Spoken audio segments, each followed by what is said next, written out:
3 hours in your company. Here's a quick snapshot of what you can expect on the show today. I mean, Tuesday, all about learning about how to live and lead healthy lifestyles. Oh, We're talking anything from creating awareness around hepatitis, which is the inflammation of the liver, to learning how to keep your scalp healthy. So a lot of health advice heading your way this morning as well. Well, I love it. We also have an expert panel that we're bringing in to find out how to lead that healthy, balanced lifestyle, because we're doing a 360 look at this, okay? And it's something we all struggle with when our days are just so demanding and we're just so time poor. Now, we learn from others on how to separate work versus life and the impact it can have on your mental health. Ooh, big one, big one. I hear the word procrastination. No, don't. It's a trigger word. Somewhere, yeah. But potentially it could be a good thing. I don't know. We'll unpack it a little bit later, maybe.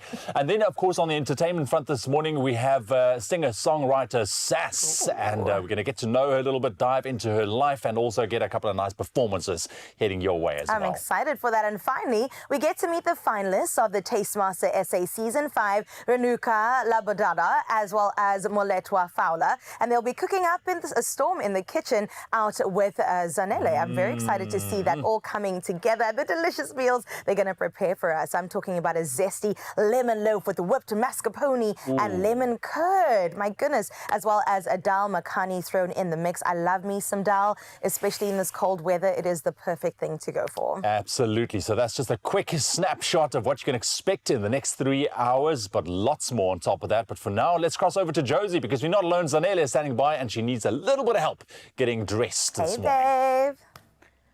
Hello, my lovelies. I need all the help, in fact, of Zanzi. It is always so good to be with you, but especially when you get to play my stylist, okay? Because you know, when we talk about Woolworths, it is all about classic styling as well as just, you know, that comfort that we all deserve, particularly during winter. But I've got to tell you, my top pick this season has got to be the chinos, which is why I've got look number 1 and look number 2, and you need to let us know on our social media pages at Expresso Show. It is, of course, hashtag Styled by Woolies. Which one are we going for, okay? So come and help me out. So first and foremost, we have got these cropped chinos over here. Nice black number. I love black pants all the time. So for me, I absolutely am digging this, because then it's going to go along with the striped tee. But then it is not alone. We know it's winter, so we need something that's going to, you know, let me be a little bit toasty while we get to give you some of these feel-good vibes, which is why we've got this jacket over here, which is nice and oversized, a little bit of a blazer to make things nice and corporate, but not too much. And of course, it would be going with that lovely court heel that you see over there, which is not too high, but just the right height, which I love, which goes along with the pants. So that's look number 1. Then we've got look number 2, which is, my friend, these lovely chinos over here, the normal regular ones, but of course it is that different color. And we got this knitted, beautiful top over here, and you see the color blocking a little bit. Yeah. We kind of dig it over here. However, it is going with that coat that you see over there. And friend, you need to let me know. Hashtag Styled by Woolies. Is it look number 1 or look number 2? Which one for you does the things that need to be done? Help me get ready. But, you know, we're always here to help you get ready right here on Expresso Show. But we also want to hear from you on the social media streets, which is why Ewan is standing by with the Good Morning Post. What's happening there, Ewan? Chinos from $4.99. Only coarse spun yarn with stretch, pre-washed, color-fast and shrink-proof, so they last longer. The only chinos to choose. Thank you so much, Zanele. So, our Expresso fam, it is up to you. It doesn't matter what Zanele feels, option 1 or option 2. That decision lies with you. So go log on to social media right now and go choose Zanele's outfit for today. Option 1 or option 2. Speaking of social media this morning, here's our question for this Tuesday. Take a look at this. Look at me standing there and just wanting to know everything this morning. What is that one thing that you've wished for, that you've prayed for, that you have hoped for and actually achieved? We are looking for those success stories this morning. Maybe you have something to say about positive thinking. Maybe you have something to say about placing a goal on a vision board, however you did it, and what you've done to actually achieve it in your life. We want those success stories. We want to give you props this morning and also further extend it to our family out there to inspire to go out and reach those goals. We'd love to get in touch with you. Get in touch with us as well on our WhatsApp line. You can do so 0634088863. We want those voice notes. We want that inspiration this morning heading into this chilly Tuesday. So log on to social media and let's hear from you. All right, so now that all of that's underway, let's get into your news headlines. For the first time, see what's trending. 5 minutes after 6 o'clock, let's head right into your news for this hour. A fifth person has been arrested in connection with a drug discovery worth 2 billion rand on a farm outside Groblersdal in Limpopo. The 44-year-old suspect will be charged with drug manufacturing, possession and trafficking. Now, 4 other suspects appeared in the town magistrate court yesterday. 2 Mexican citizens, Jorge Gonzalez and Gutierrez Lopez, as well as Frederick Buerta and Simpiwe Kumalo. The Hawk said this was the largest drug manufacturing laboratory ever raided in South Africa. Sticking with national news, meanwhile, a Russian citizen and a man from Gauteng have appeared in the magistrate's court in Riversdale, Western Cape, on charges of drug trafficking. They were arrested when police seized cocaine with an estimated street value of 252 million rand at the Stilbaai harbour. Police found 14 bags containing 400 blocks of cocaine in a rubber boat. The suspects initially fled but were later apprehended in the area. The case has been adjourned until July 31st, when the 2 suspects will apply for bail. Taking a look at international news, Kenyan officials have appealed for help to find containers of a highly toxic chemical that were looted from an overturned lorry near the capital city, Nairobi.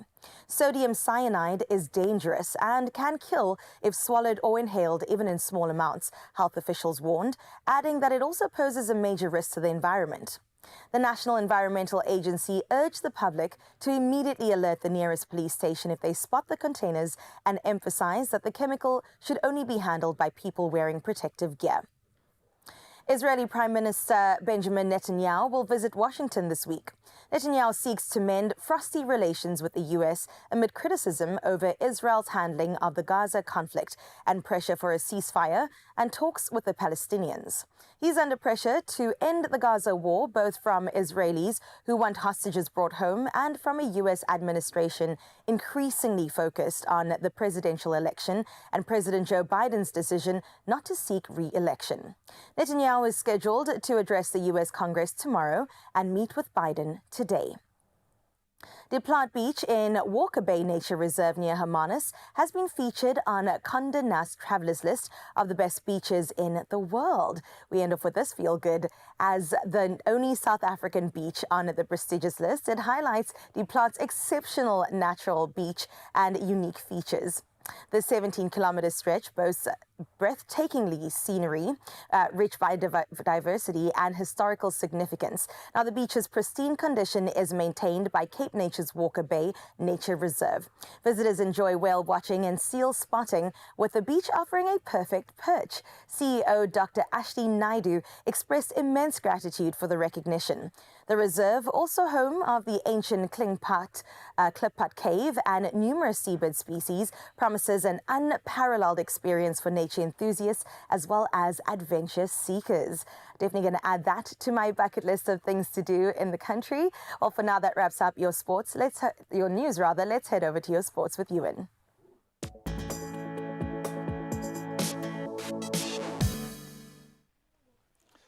Thanks, Chris. Let's quickly take a look at those big sports stories heading into your Tuesday. And once again, big money in the football scene. Chelsea signed teenage United States defender Caleb Wiley from Atlanta United in a deal worth £8.5 million. That's about $10.9 million yesterday. That was on Monday. Now, Wiley agreed to a 6-year contract with an option for a 1-season extension. The 19-year-old left back, who debuted for Atlanta's first team in 2022 and for the U.S. national team last October, is currently in Paris with the U.S. squad for the Olympic Games. Now, reports suggest Wiley might spend next season on loan at French club Strasbourg, also owned by the Blueco Group. Definitely a bit of a shake-up there. And then over to some cricket news. English cricket chiefs confirmed that they have held talks with Indian Premier League owners about acquiring a stake in their domestic 100 competition. Now, the 4th edition of the 100 balls per side tournament, featuring 8 specifically created teams with both men's and women's sides, begins today. The ECB aims to retain control by selling a 49% stake in each team to private investors, with host games retaining the remaining 51%. Then some Olympic news is just around the corner. LeBron James, the NBA's all-time leading point scorer, will be the male flag bearer for the Team USA at the Paris Olympics. Now, James, who's currently 39 years old, was selected by his fellow US Olympians for Friday's ceremony on the River Seine. James emphasized the unifying power of sports and expressed pride in being part of this significant movement. Now, the ceremony on the Seine will mark the first time a Summer Olympics has opened outside of the main stadium. We cannot wait. The 26th of August. Set your diaries. Over in cycling news this morning, Eritrean Biniam Gourmet signed a contract extension with his Intermarche 1T team until 2028, just hours after securing the green sprinters points jersey in the Tour de France. Now, Gourmet made history as the first African to win the jersey, the Tour's second most prestigious prize after the yellow jersey, after 3 stage wins this year. Now, the 24-year-old joined the Belgian team in 2021 and also claimed a stage win at the Giro d'Italia and victory in the one-day Gent-Wevelgem. Now, Gourmet's next race will be in the Paris Olympics time trial on Saturday. That's followed then by the road race on the 3rd of August. Well done to this young man as well. That's a quick look at your major sports stories this morning. We'll have another round for you just after 7 o'clock. Right now, Carissa is standing by with some weather news and taking a look at those temperatures heading into your Tuesday.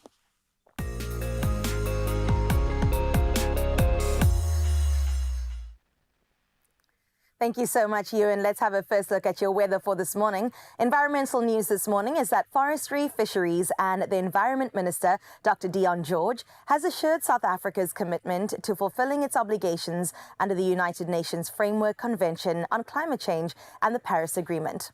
George made these remarks at the Brazil, South Africa, India and China ministerial or BASIC meeting held ahead of the ministerial meeting on climate action in Wuhan, China. The implementation of this plan includes actions related to electricity, electric vehicles and green hydrogen. The minister also stated that South Africa is interested in partnering with BASIC and other countries to advance the implementation process. Now, before we wrap up our weather, I have to remind you to share your morning views with us on 063-408-8863. I look forward to seeing Tuesday from your point of view. We'll delve into that just after 7 o'clock. For now, though, let's see what you can expect in your world of temperatures for today.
Alrighty, there is your temperatures going into your Tuesday. Nice and chilly though.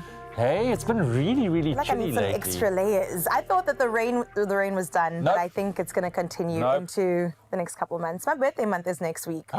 Next month. Really? Yeah, August. Ooh, I big hope that I plans? have some sun. I don't know. I'm getting old, so no. Oh, come we're not on. celebrating this anymore. I'm getting old. Listen to this one. Man alive. I really am. Well, listen, it's not about me. It's about your Feel Good Morning Show. Let's focus in on that because we've got so much coming your way.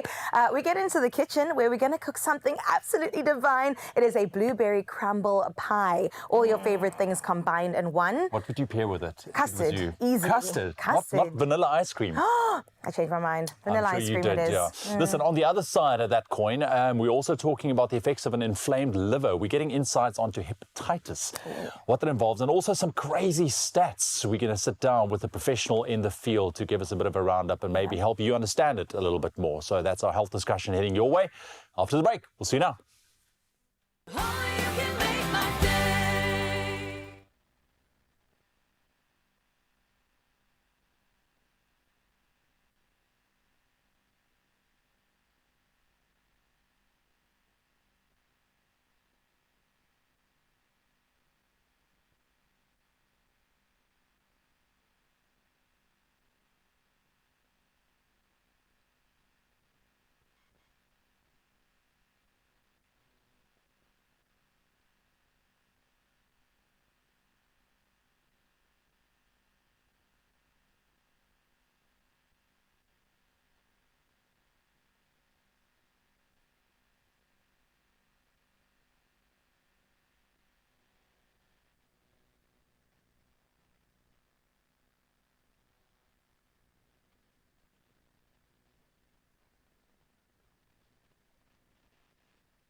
We can split it. Good morning and welcome back to your Feel Good Breakfast Show. It's so good to have you here on this beautiful Tuesday morning. It might be chilly, but listen, we're definitely going to keep you warmed up and also informed because it is Health Tuesday, and I've got a fact for you that might just shock you. Listen, every 30 seconds, someone dies from a hepatitis-related illness.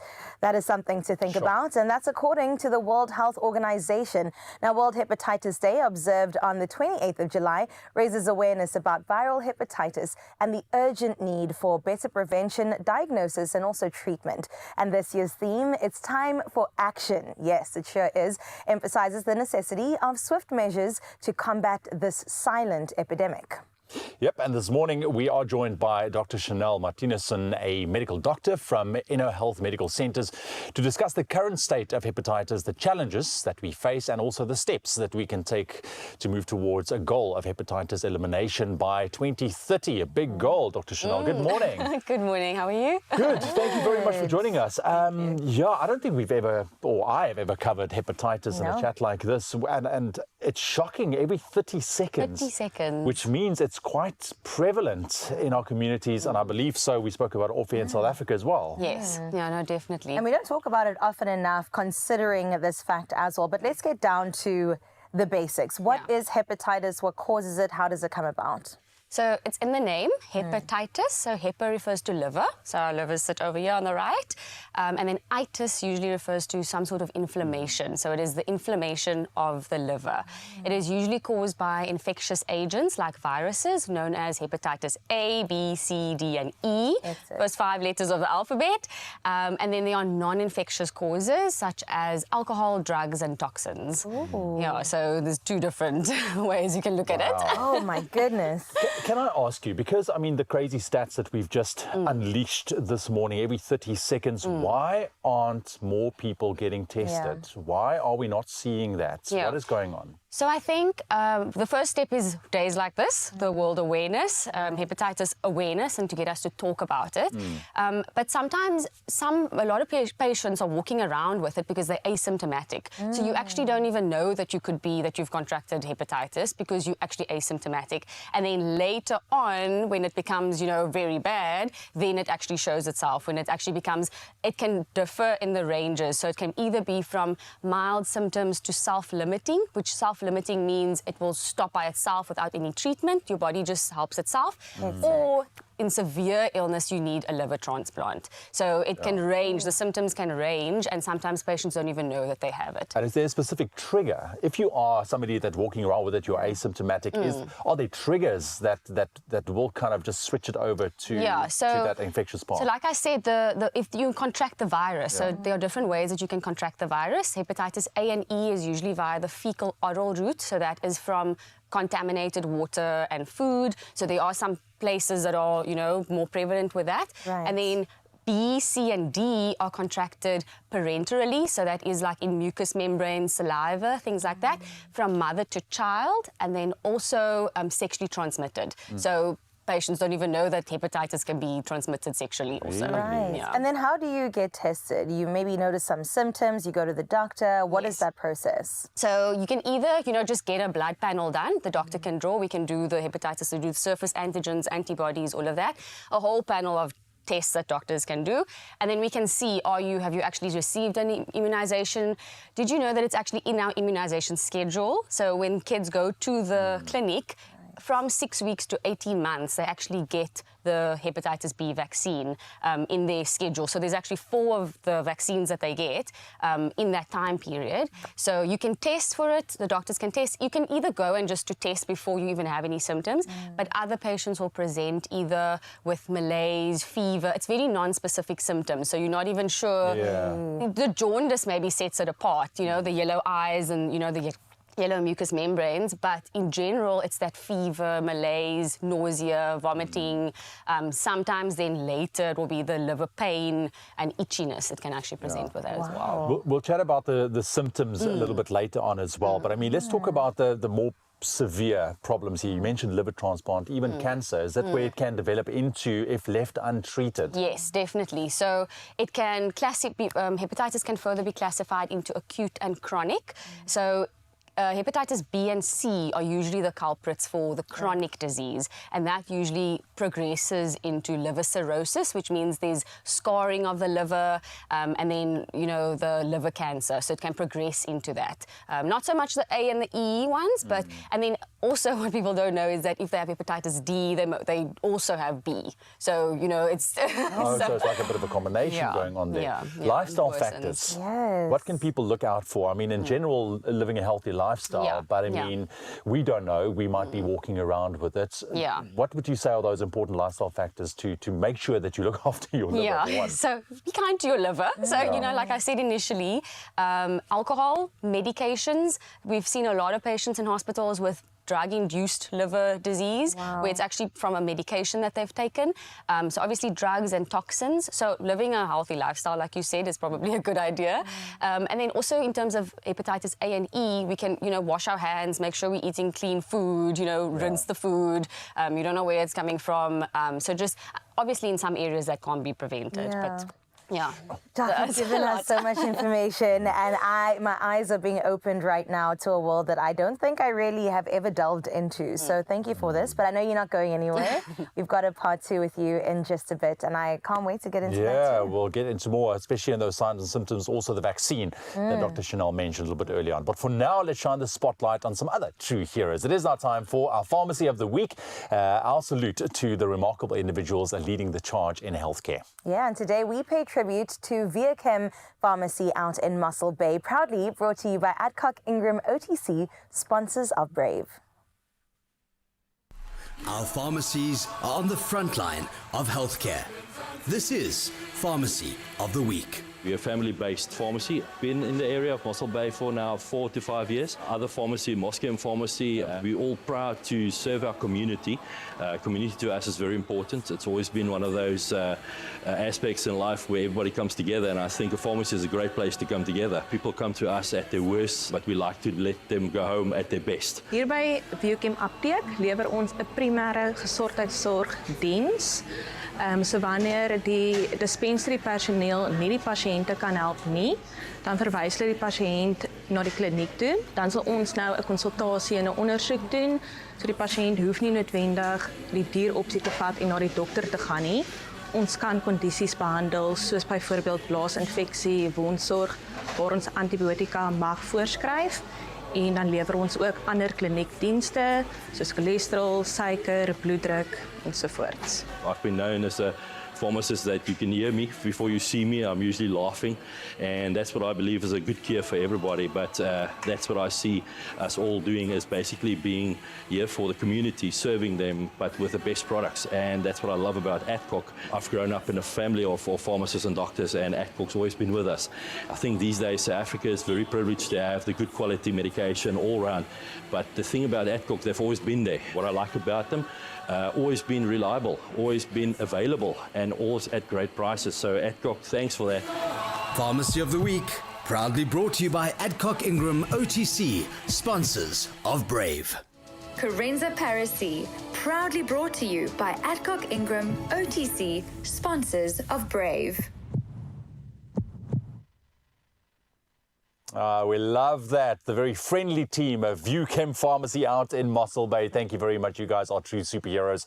And we thank all of the pharmacists making a difference out there in the communities. We really do appreciate you. Thank you. We really, really do, man. And somebody else we appreciate is Zanele, baby. And we still helping her, of course. By we, I mean you. Choose an outfit with our fashion poll for today. I'm very curious which chino option you're going to go for. Ooh, I don't know. Zanele, she had a bit of a I want this one, but it's not up to her. It's not up to her. It's your choice. Log on to social media right now. And then Dr. Chanel's still here. We are talking about hepatitis, the signs, the symptoms, and what you can do to safeguard yourself and also your family against hepatitis. It's quite a serious disease. And on the 28th, it is actually Hepatitis Day. Yeah. And that is why we are talking about it. So stick around for that chat after the break.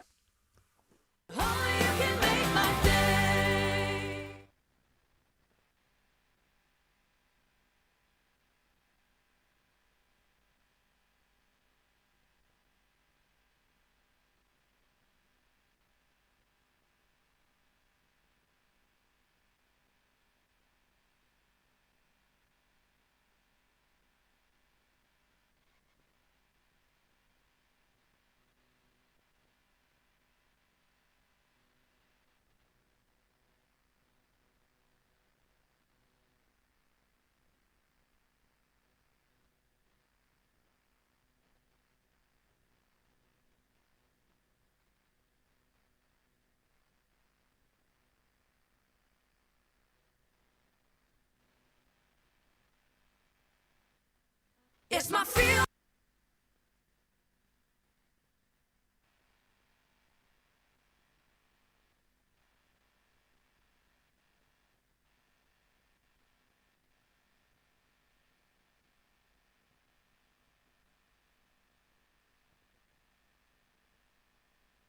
It's my feel-good breakfast show.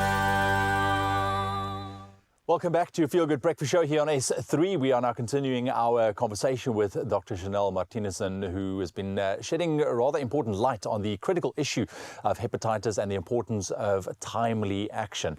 Now we're going to delve into the steps that we can take to protect ourselves from this rather silent epidemic with crazy stats. Every 32nd, somebody passes away from a hepatitis-related illness. Thank you very much, Dr. Chanel, for joining us once again this morning. It's lovely to have you.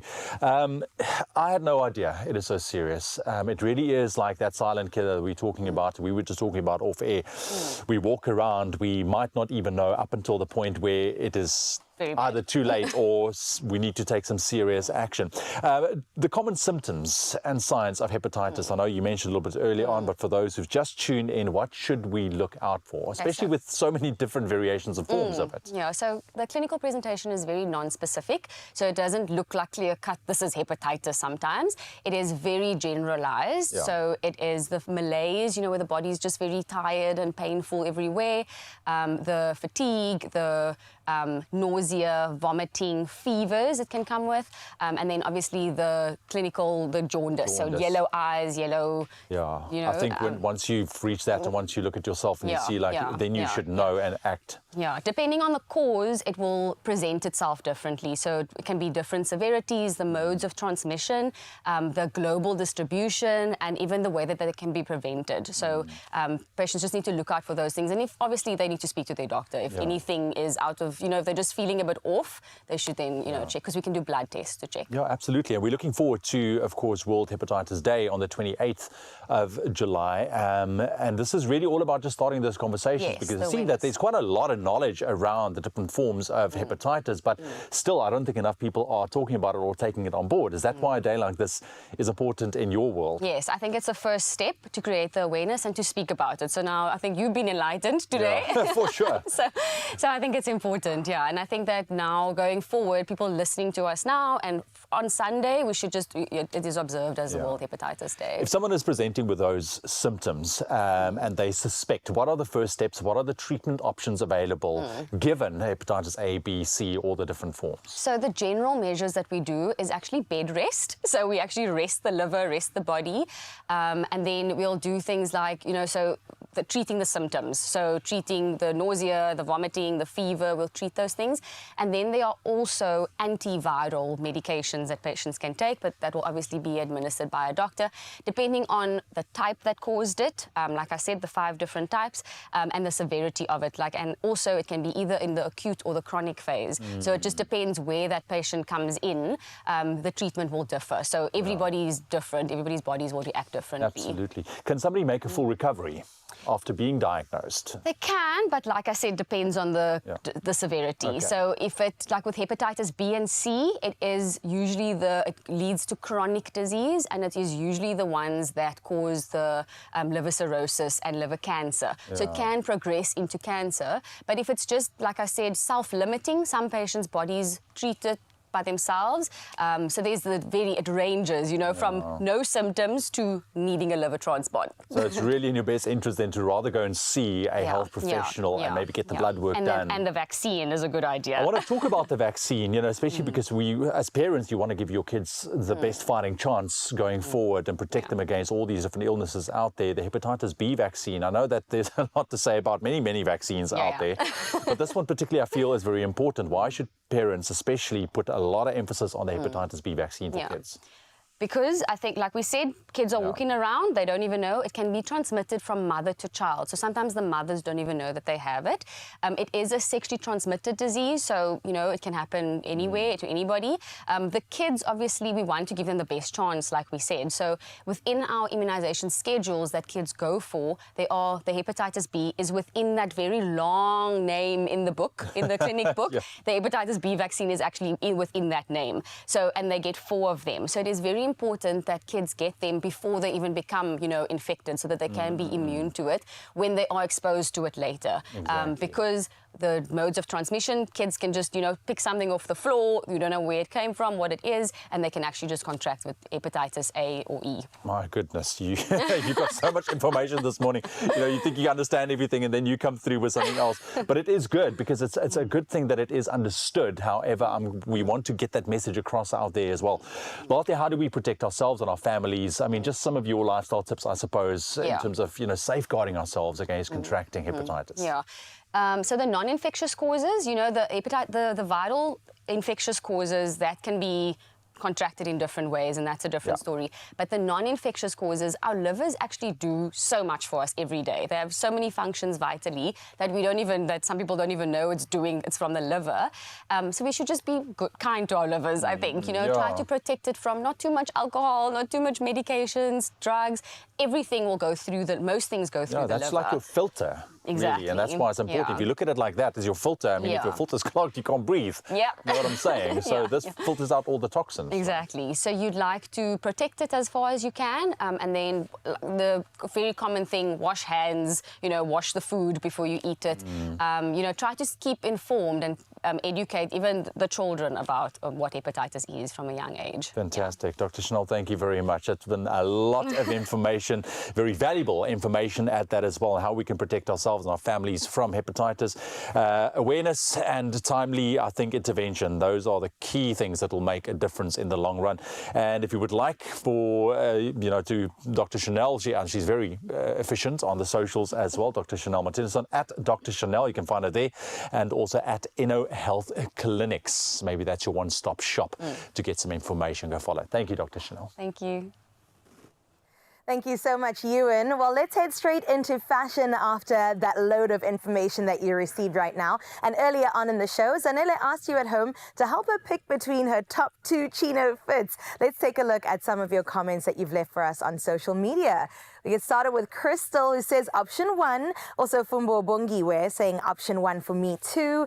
Okay. Teresa Micah, good morning, my beautiful beloved Expresso fam. Zanele would look so great on option 1, #styled by Woolies. I think that we're leaning towards One Direction here. Togozani Piri also says, I'll go with option 1. Zanele would look fabulous. And Zagangalicious in Somizi's voice. #styled by Woolies. I love that, Togozani. Also, we've got Lebogang Tulura saying, good morning, Zanele, option 1 is definitely the best one. Alma Prince also saying option 1 for today. Ladies, okay, we definitely have a consensus. It seems like option 1 it is. Any more comments, or is that what we're going for? We've got one more from Elise saying, first option, it looks comfy. And that's what we're going for. We're going for comfy, we're going for chic, we're going for looking the best. Now, Zanele, let's see what you look like in this one. Thank you for the votes, everyone. Oh, my Carissa, I feel like you just described it exactly. It is comfort, it is chic, darling. And I feel like I am like, I've got my inner Kamala Harris coming out. I feel a little bit presidential, but at the same time, it's a little bit of a party at the bottom, which is really lovely because it allows me to have that comfort that we speak about. And this is why I love being #styled by Woolies. And thank you so much, Expresso family. You did the things that needed to be done, choosing my outfit for today. Now I feel ready to take on the world. And I feel like $1 million, all in the name of these beautiful capri pants. And I'm telling you, they are the way forward. Okay, don't listen to anybody else who doesn't tell you that, because they are not your friend. I tell you that much. It is all about the chic. It is all about the comfort. And it is all about being 100% fashionable in this winter when we talk about the capri pants from Woolies. #styled by Woolies is what I am. And my friend, you can get them from your nearest Woolworths. Chinos from $4.99. Only coarse yarn with stretch, pre-washed, color-fast and shrink-proof so they last longer. The only chinos to choose.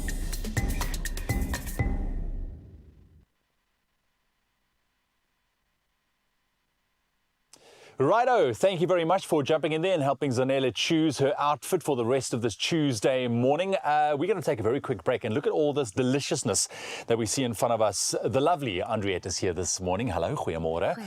And look at that blueberry crumble. It's just a masterpiece. So we're going to show you how to put that together in your own kitchens this morning. She's an absolute whiz when it comes to anything sweet treats, for sure.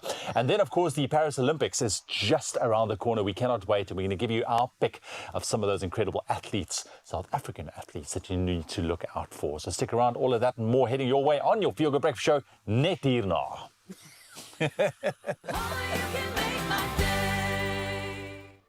Very dry, tight, sensitive skin. Relieve itchy skin in just 60 seconds with Aveeno's Skin Relief Moisturizing Lotion. Aveeno.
It's my Feel Good Breakfast Show.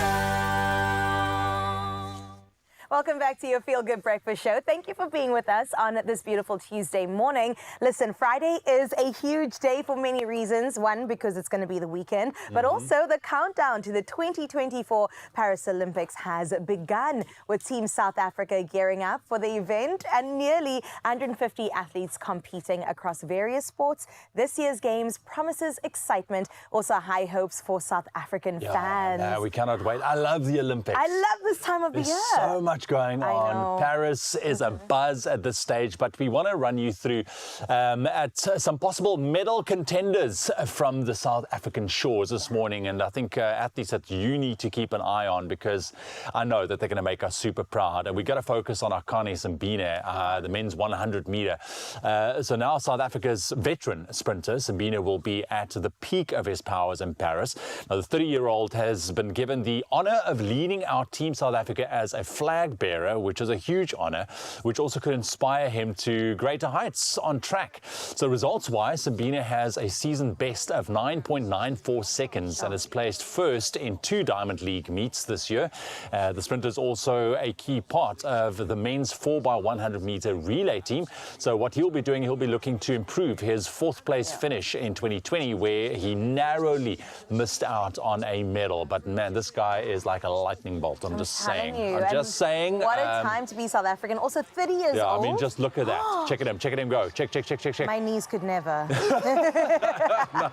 That's why they're Olympic athletes, Carissa. Yes, I know. And I'll leave it to them. No, well, we this wish man him is a luck. force to be reckoned with. Yeah, no, we cannot wait to see him on the track for sure. So.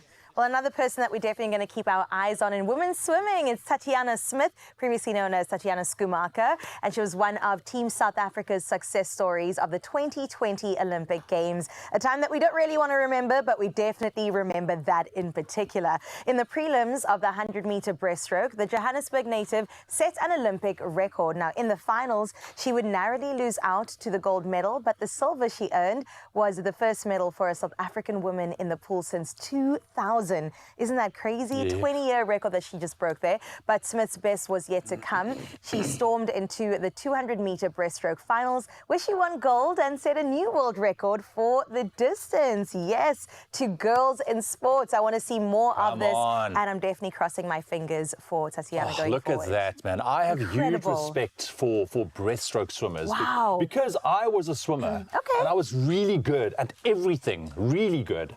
Except breaststroke. Except Feels like breaststroke. my knees were like going to dislocate or something. And I mean, it's a skill. It really is a skill to swim. And swimming it at that speeds, I mean, it's incredible to watch. So definitely one Tatiana Schumacher to watch as well. And then, of course, the Bliss Box, the men's rugby sevens, as the rebuild continues. Of course, the Bliss Box, they endured a tumultuous season on the Seventh Circuit, winning the opening round in Dubai, but falling way short in the middle of the season. A poor season forced the Blitzboks then into an Olympic qualification tournament, and they will place or take solace from the good form shown there, moving through unbeaten to secure a place in Paris. It is led by playmaker Selvin Davids, with the dangerous Roscoe Speckman as his lieutenant. The Blitzboks will then be eager to improve, of course, on their fifth place finish in Tokyo in 2020. So there we have it, the Blitzboks, our swimmers, Akane on the track. It's going to be epic. Yes, I'm very excited for that. Yeah. And I think I'm building up an appetite talking about all the sports. Because I've seen what's happening out in the kitchen. I think you'd better go. I think I should go. Bye. Okay. I'll keep you a piece though, Ewan. Save me a piece, because it is amazing. We have Andrea Delaharp. She's in studio. She knows a way around sweet treats for sure. So stick around. It's going to be absolutely amazing. But those are some of the top athletes. The Olympic Games, I kind of believe, is just around the corner. 26th July, it all kicks off in massive fashion and action in Paris. So make sure SABC TV channels that will be broadcast there, and 19 SABC radio stations. And then, of course, you can also follow sabcsport.co.za and SABC Plus for all of the Olympic action. Well, we are in the kitchen, my favorite place to be, I think, especially of late, because I'm learning how to bake and I'm learning how to do the best things. And today's recipe, thank you, Chef Ariad, for being here. We definitely got to get into a crumble, but it's a different kind of crumble because we're using blueberries and lots of sweet, delicious things. I am a crumble girl. Okay. Yes. Apple crumble, blueberry. All of it. Yes, and a crumble is such an easy thing to make and to add to any dessert. Yes. And it's a little tip. I would always add a little crumble to my dessert. Nice. And what would you accompany it with as well? Ice cream. Okay. Cream. I was saying custard, but I'm hearing you on the ice cream. I think that could do something. Honestly, I would say no. Well, let's get into it, Chef. Yes. Where do we begin? So first of all, another great tip is to buy some phyllo pastry. You don't have to make this. Nobody is expecting that from you. You can just buy it. And what you do is you take this amazing butter from Clover. Again, I'm a butter girl too. Not just a crumble girl, but a butter girl. I love a butter spread. Oh, butter is what it's about. And then you just, between each layer of your phyllo, you're going to put melted butter. Got you. And that is just going to make it so crispy in the oven. It's delicious. Yum. Then we're going to do the filling. Yes. I'm excited about this. This is, in a way, actually like a cheesecake. Oh, so that's my favorite kind of dessert. I mean, who does not enjoy cream cheese? So we're going to add lovely cream cheese, some caster sugar, and some cornstarch, and we're going to be mixing that together until it's a nice homogeneous. Look at that word. I love that. Also, look at that arm action is what I'm here for. What I would suggest is to make sure your cream cheese is a room temperature, because I'm going to be standing here for a while. I'm just going to put that out there. But while I'm doing this, you also add lemon zest. Is a very important thing. You would think that it might be too strong. It isn't. It actually really accompanies the sweetness so well. And who does not enjoy vanilla essence? I love vanilla So we're going to put that in. And we're going to mix this very intense mixture over here. And then we're going to add 1 egg at a time. Oh, but they're 3 cracked in there. So how do we do this? So what I would do is I would literally just bloop, 1 egg. Oh, that's get skill. that. Oh my gosh. Yes, so while I'm busy mixing this mixture, you can jump on the crumble. Amazing. Tell Have me you what I made can crumble? do. I have not. Not? Baking, I'm a novice at baking. Like, I don't really know much when it comes to it. So what I love about, again, crumble, add it onto anything, and you'll be in heaven. And it's as easy as flour, sugar, butter. 3 ingredients and we got it? That's it. And then, of Yes, course, that's you what can I'm here for. spice it as you'd like. So if you want to add cinnamon, add cinnamon. If you want to add a little bit nutmeg, you can. So you do what you want to do. Can I go in? Yes, go for it. So Okay. you're going to be adding, perfect, a cup, and then the sugar, and then a half a cup of butter. This is a half a cup already. Yeah, I would also suggest measure with your heart. Butter is a measure with your heart type of situation. I love that. And then Let we me just make sure. Yeah, I think that's about perfect. good, right? So you're going to put that in. Oh, I love that. Well, for this recipe, you want to use an easy spreading butter, and that's exactly why we're using Clover's butter spread. It is super soft and creamy. It tastes amazing. It's just so worth it and so easy to work with as well, which I think is the most important thing when it is comes the to most baking. important. Then you're going to have to get your hands dirty. Oh, okay. I thought I was using a spoon. We're going in. Let me wash my hands, in fact, while you're at it. You can use a spoon. I would suggest using your hands because then you can really get into it and make sure you got this lovely crumble texture going on.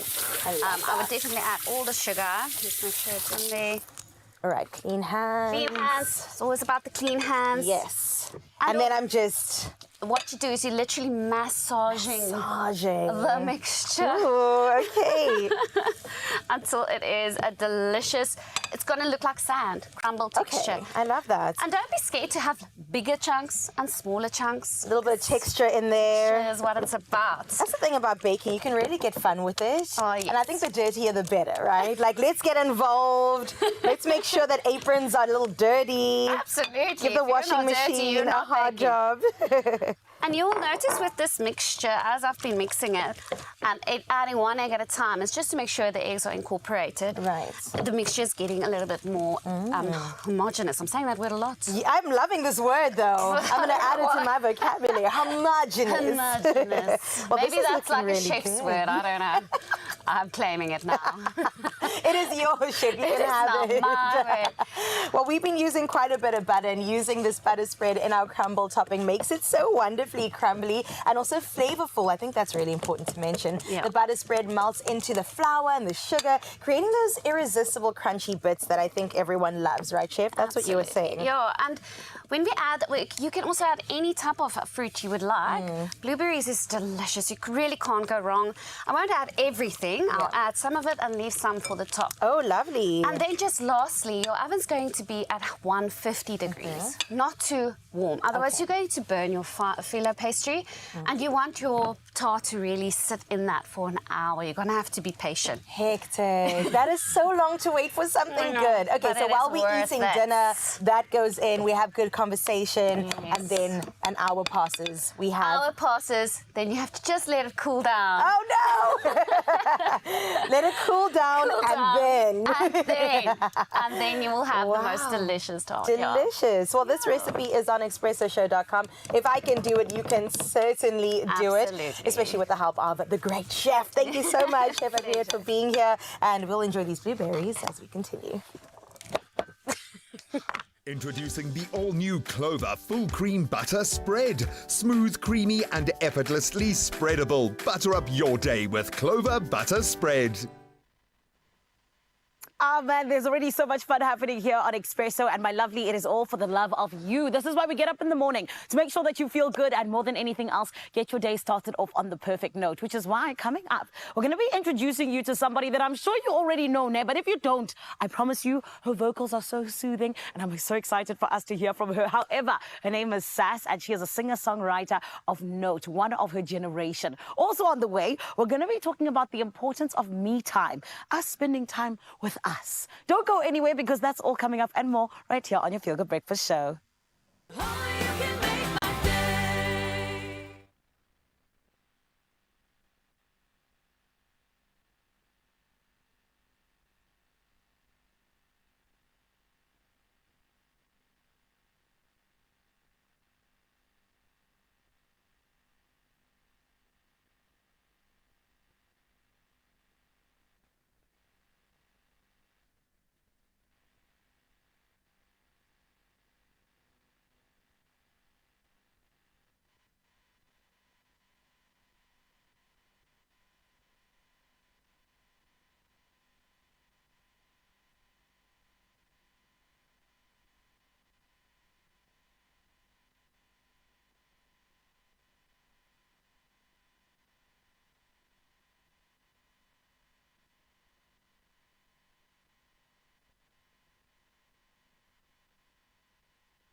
It's my feel-good breakfast show.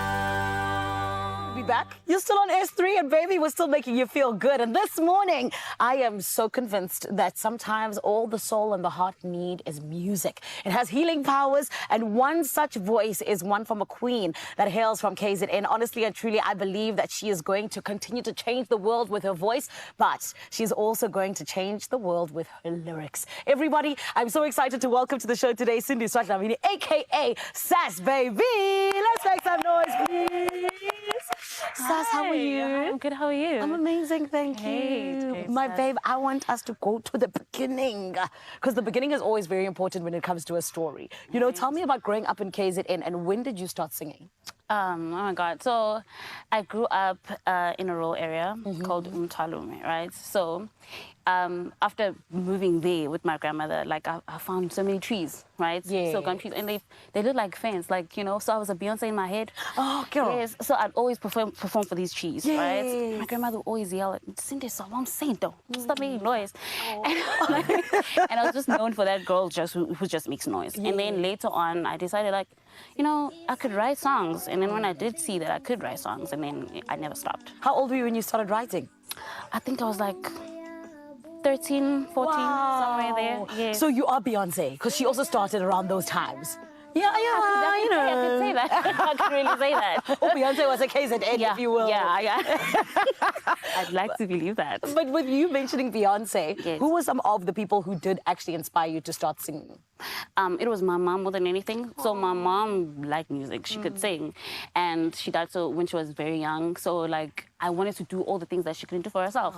So, like, pursue music and stuff. So, yeah. And then she was listening to Brandy. She taught me songs when I was growing up. That's so beautiful. Yes. And so after that, I never stopped. Like, I started doing Brandy covers on Instagram, and then Beyonce and Rihanna's and stuff. Come on, girl. I And is that your tried. way as well, that you feel like, you know, you remember your mom in singing? Yes. Sure. But, like, I feel like also finding something to do when you're a teenager, it helps you, you know, it prevents you from doing other things that are just not so good. So for me, music was that shield. You know, I could sing. If you pissed me off and I didn't want to be angry, I could sing. if I was sad and I didn't want to look like I was sad, I sang. I love that. Yeah. So if someone made you angry, you'd be, No, hey, just like putting choose so earphones much, on. right? Yeah, like, Okay. you know. Okay. And my grandmother hated that so much. Fair enough. I like that. You chose a healthy way. You know Yes, what I mean? yes, You yes. could have acted out. I but- could have. Exactly. Yeah. But babe, talk to me about the music that you make now. Okay, so now I don't like to box myself, you know. So I do R&B. Firstly, I did house before anything. wow. Yes, because, like, I was told that it's, like, you know, mainstream and stuff. And then I decided, like, it's so nice to have an identity, you know, as a person. Yes. So I do R&B. I can do Afropop. I can do any genre except Tomaskandi, really. Really? Yeah. Girl, I like that. Yeah, it's nice to be versatile. You've worked with a lot of different people, which is why I Yes. believe, like, you know, exactly what you're saying now. You can do Yes. almost any genre, from Yes. Skills to Gold Max to all of these people. Yes. Who do you still want to work with in the industry? Oh my goodness, I love Kelly Komalo. I would really, really love to work with her. Like, oh my goodness, I love her so much. She's a Yes. goddess. Yes. She's your number one. Like, she's my number one. I love If I got a chance, I would. Okay, okay. And internationally? Right now, I like Omalay. He's so cool. I like his style so much. Yes. So I definitely work with him. Okay, when you guys get your collaboration, can you come and perform it here on Expresso? Don't worry, girl. Don't worry, got you. Okay. Don't worry. Now, talk to me about your latest release, my love. Because I feel like it's the year of music. Everybody's releasing. What is it exactly? So this year I've released 2 singles. I have Stay, and then I have the most recent one, Abalboni, which features Olified Keta, which is a love song, really, about, like, people's opinions in relationships, you know? Because you could, like, have a fight with your man and people be like, why didn't you dump him? Why does it, you know? Like, dude. None of your business. Stop it. It's so funny. Yeah. Who made you write that song, girl? It's just a song. Okay, it's just a song, allegedly. Okay. And what about the future plans for SAS? Where do you want to go with the rest of 2024 and beyond? I am actually hoping to, I'm not sure, like I'm caught between dropping a single and a project, because like I already have, you know, a project almost done, but like I'm not too sure. Like I want to drop a song for my mom, which is titled Mama, on her birthday, which is next month. I don't know. Or a project. So I'm not sure yet. I say do everything. Right? All of it. All of, drop the song everything. on the project. Right? On mom's birthday. That's a great idea. Do you know, see... I feel like... Do you, so I was going to say, do you know that I sing sometimes, you know? Yeah, so maybe we can, you know, do a collaboration for the project as well. I got you. Okay, amazing. Oh my goodness. But Saz, speak to me about this, because I also feel like, you know, when we talk about music and, you know, where it's going, in terms of you and just all the different genres, would you do something like Amapiano? Yes, I've written my piano songs. I wrote a song for Ambitious Zvila at that time when he was still signed. It was my piano. That was the first my piano song I wrote. So I can do, but I'd be picky. Okay. I'd be picky. I like a queen who doesn't just deliver the vocals, but she's also picky. Yes. I don't like the gongs, but I like the soulful ones. I love that. Okay, well, I am so excited, my Saz.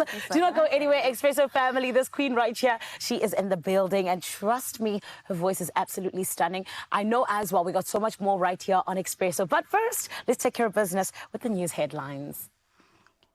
Just moments before 7 o'clock, let's check in with your national headlines first. President Cyril Ramaphosa says in his weekly newsletter that professionalism, integrity and a commitment to government policy should form the foundation of the public service. Ramaphosa believes a government of national unity and cooperation can straighten out the public service and create an environment in which good service delivery, economic growth and development flourish. The government of national unity has earmarked the reconstruction of the state and civil service as an important objective. Now, a system has already been put in place to improve recruitment, selection and performance assessment processes. A fifth person has been arrested in connection with a drug discovery worth 2 billion rand on a farm outside Groblersdal in Limpopo. The 44-year-old suspect will be charged with drug manufacturing, possession and trafficking. 4 other suspects appeared in the town magistrate's court yesterday. 2 Mexican citizens, Jorge Gonzalez and Gutierrez Lopez, as well as Frederick Buerta and Simpiwe Kumalo. The Hawk said this was the largest drug manufacturing laboratory ever raided in South Africa. Moving on to international news, where U.S. Vice President Kamala Harris has won the support of one of America's longest-serving and best-known Democrats. Nancy Pelosi, who remains influential since stepping down as House Speaker in 2022, played a leading role in persuading 81-year-old President Joe Biden to end his campaign amid concerns over his acuity and ability to beat Republican Donald Trump or serve another 4 years.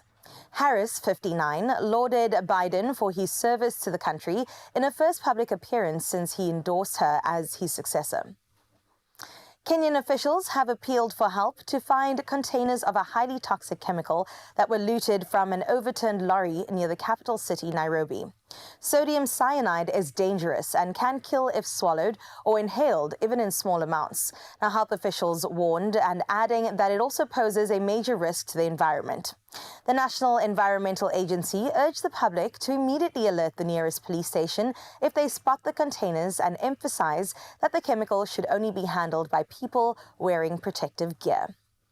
Now we close off news at this hour with the story where 2 remarkable dogs have been trained to detect post-traumatic stress by sniffing survivors' breath with a remarkable 90% accuracy.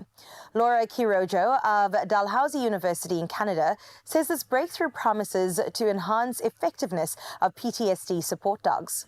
Now, PTSD, often triggered by terrifying events, causes flashbacks, nightmares, severe anxiety and uncontrollable thoughts. While dogs' noses have already detected medical issues like seizures, researchers now have evidence that they can identify impending PTSD flashbacks. In a pilot study, Ivy, a golden retriever, and Callie, a German Shepherd Belgian Malinois mix, learned to recognize the scent of trauma reactions. This skill allows them to detect stress markers on breath, potentially interrupting PTSD episodes earlier and making their interventions more effective. Dogs truly never cease to amaze. Now that's where we close up news at this hour. For now, let's head into sports with Ewan.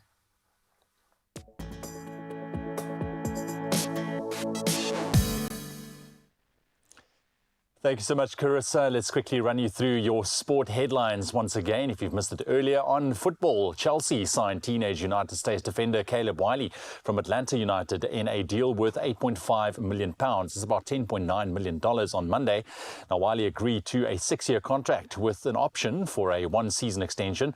The 19-year-old left back, who debuted for Atlanta's first team in 2022 and for the U.S. national team last October, is currently in Paris with the U.S. squad for the Olympic Games. A report suggests Wiley might spend next season on loan at French club Strasbourg, also owned by the Bluco Group. A nice little shake-up there. Then in cricket news, English cricket chiefs confirmed that they have held talks with Indian Premier League owners about acquiring a stake in their domestic 100 competition. Now, the 4th edition of the 100 balls per side tournament, featuring 8 specially created teams with both men's and women's sides, begins today. The ECB aims to retain control by selling a 49% stake in each team to private investors, with host teams retaining the remaining 51%. Then in some Olympic news this morning, LeBron James, the NBA's all-time leading point scorer, will be the male flag bearer for Team USA at the Paris Olympics. James, who's currently 39 years old, was selected by his fellow US Olympians for Friday's ceremony on the River Seine. Now, James emphasized the unifying power of sports and expressed pride in being part of this significant moment. The ceremony on the Seine will mark the first time a Summer Olympics has opened outside of the main stadium. We cannot wait for the kickoff. That's for sure. It's going to bring about a lot of action. And in cycling news, Eritrean Biniam Girmay signed a contract extension with his Intermarche 1T team until 2028, just hours after securing the Green Sprinters Points jersey in the Tour de France. Now, Girmay made history as the first African to win the jersey, the Tour's second most prestigious prize after the yellow jersey, after 3 stage wins this year. Now, the 24-year-old joined the Belgian team in 2021 and has also claimed a stage win at the Giro d'Italia and a victory in the one-day Gent-Wevelgem. Now, Girmay's next race will be in Paris Olympics time trial on Saturday, followed by the road race on the 3rd of August. Very talented young man for sure. Definitely someone to keep an eye on. That's your quick roundup of your sporting headlines. Let's quickly take a look at what is happening on the roads. Hopefully nothing too serious.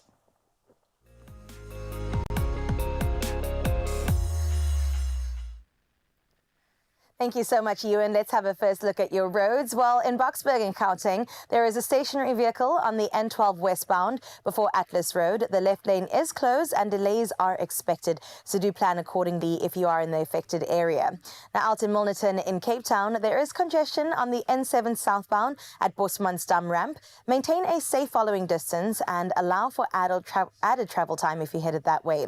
Out in Mitchell's Plain in Cape Town, there has been a taxi accident at Beacon Valley. Delays are expected, so avoid the affected area and make use of an alternative route if possible. Well, that wraps up your roads. Let's have a look at your weather.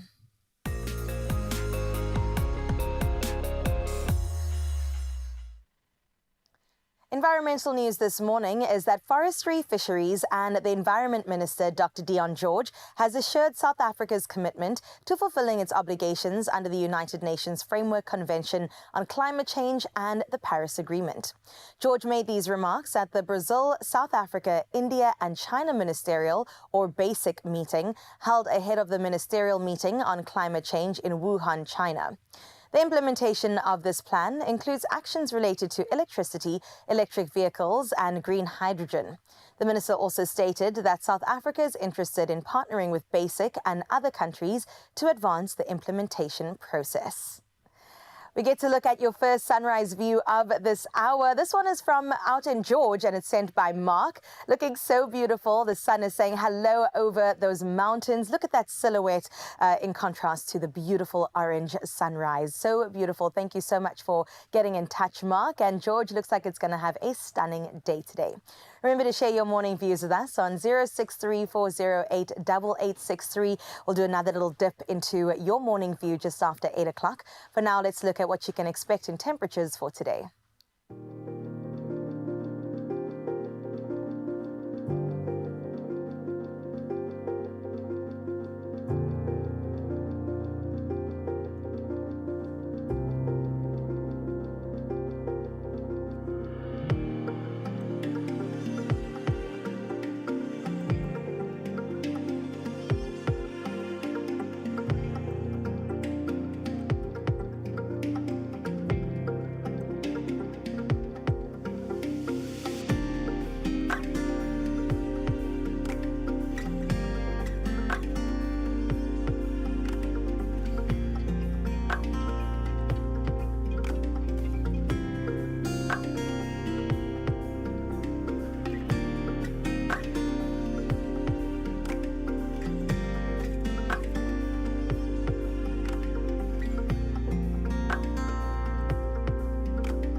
Maybe the weather's looking a little blue on your side, but here's something that might put you in a better mood. Make your move by playing Powerball and Powerball Plus for 22 million rand in total estimated jackpots this Tuesday. Now, don't get left behind. Play Powerball for an estimated 12 million rand and Powerball Plus for an estimated 10 million rand today. But as always, of course, if you want to win, you gotta play. Now, you can buy your tickets in store on the nationallottery.co.za website or on the mobile app. Now, you can also buy your tickets through cell phone banking or simply by dialing *120 *7529 hash for all USSD. Now, we've posted all these details on our Expresso social media pages so that you will not get left behind, okay? Go check them out as you're scrolling today. And Panda Pusher play Powerball and Powerball Plus for 22 million rand in total estimated jackpots today, and you could win big. Thank you so much, Carissa. 22 mil. That's quite the amount of money, so get in there right now. We're going to be taking a very quick break. When we come back, we're talking about the importance of me time, whether that is just enjoying a nice little meal or snack by yourself or getting out and just being by yourself. What does me time look like for you? We're going to get into that. And then, of course, we're also going to take a look at your scalp, and we're going to sort you out with the perfect scalp health. That's a bit of a health twist this morning. Stick around. Lots more to come on your Feel Good Breakfast Show. We'll see you after the break. There are stories of believers, and we're inspired by them all. We invite you to write your story with us. Your story matters. ABSA.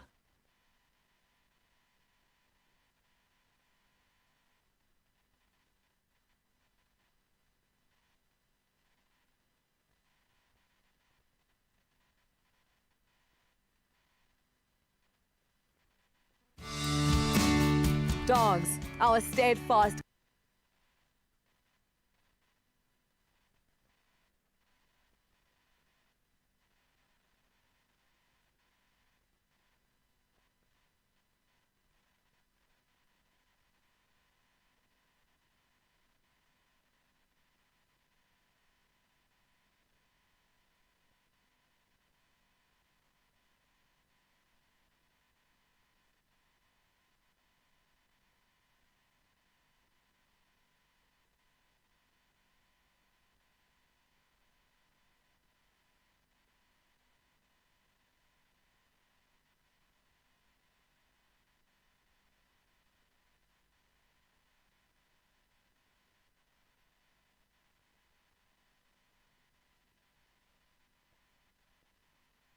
It's my Feel Good Breakfast Show. Welcome back. You are tuned into your Feel Good Breakfast Show, Expresso, right here on S3. Hope you're enjoying this morning with us and keeping nice and warm in this chilly Tuesday morning. Right now, we just want to take a quick moment, because when you are dealing with the stresses of everyday life, it is important to just take some time out, some me time, just to relax and recharge. And today, we want to unpack the importance of me time over some coffee and rusks, which will hopefully appear with us very, very soon. But we have Carissa that I want to ask a couple of questions to when it comes to me time. Look, I know all about the me time, what recharges me, what I need to do, but what does me time mean for Carissa? Oh man, I love me some me time. I refer to myself as an ambivert. So A as what? much as I An ambivert. So both an introvert and an extrovert together. But I would say leaning more towards introvert, because I love to recharge by myself. Like, please, I can be out and be social, but give me 3 to 5 business days to just fill my cup back up before I enter the outside world again. And I love to do things like easy things, right? Like a little face mask moment. Yeah, let's talk about those things that recharge Okay, you. yes. Okay. So face mask moment is always so good to me, because I think we're quite time poor. And if you can just have that little self-care moment in your day, it definitely is great. So face mask moment is definitely there. I also, as you can see, love to get my nails done. And I try to do that as often as my wallet allows me to, because look at that. it's quite pricey. Look you at know what I'm that. saying? Before And- you continue, can we just get some coffee here from Lucian? Thank you. Yeah. Better me late than time. never. Thank you, Lucian. Appreciate it. Look at that sneaky grin. It's service with a smile. Lucian Albertine, ladies and gentlemen. Donkey Lucius, we appreciate you. Luscious Lucius. Luscious He's Lucius. here. I'll say. Coffee and Sometimes Russo. Lucian and I get our nails done together, you know. Really? Yeah, I'm joking. I'm kidding, I'm Okay, kidding, I'm okay. kidding. So you got a face mask, some nails. Yeah, definitely. I pedi. also love to get a pedi done. I have a dog too. Do you? I recently got a cat, and if I could get my cat out the house walking, I would do that too. But I go for dog walks with him, just to get Really? into nature, Oh, make sure look that at we that. rejuvenate ourselves and little just feel Yorkie. good. A little Yorkie. You've got a Yorkie. I've got a Yorkie Yeah. as well. They steal your heart. Yes, they do, and Absolutely. they yap so much. No, they don't yap. They are in conversation constantly with their owners We can't and compete everything in around the house, though, is my them. thing. You cannot. But I mean, it is nice. I mean, those are really, things that recharge you, and you can Yes. see why as well. But I mean, I think the important question is, how often do you This is feel you true. need to take this? Because I know for myself, I don't nearly get to spend enough, I think, me time than I would like to. Yeah.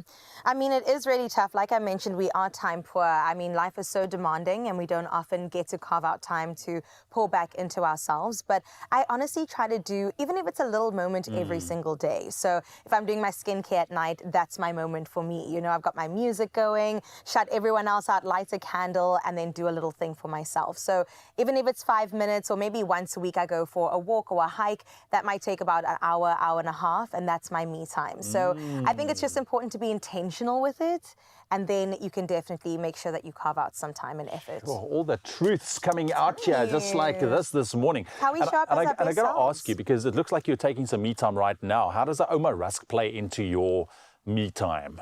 I mean, anytime I can do exactly this, it feels like it's a good time and it's a me time. So if I can have a warm beverage and a rusk along with my face mask, I mean, what a combination, you know? Blankie, a little bit of heater going, Come or a on. fireplace. My dog on top of my lap, like, die it's a great- goedgoedertjies onder jou oë. you know those ones, Yeah. yes. And enjoying a rest. Well, thank you for spitting some truths here for us. course. Maybe give some people out ideas out there as well in terms of the importance of me time.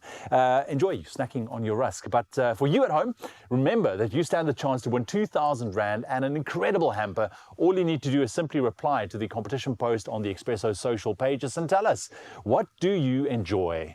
A snack time break with Oma Rusks, to take a moment for yourself. What is it about that you enjoy? But don't forget to include hashtag Oma Dipping Delicious, because it really is dipping delicious.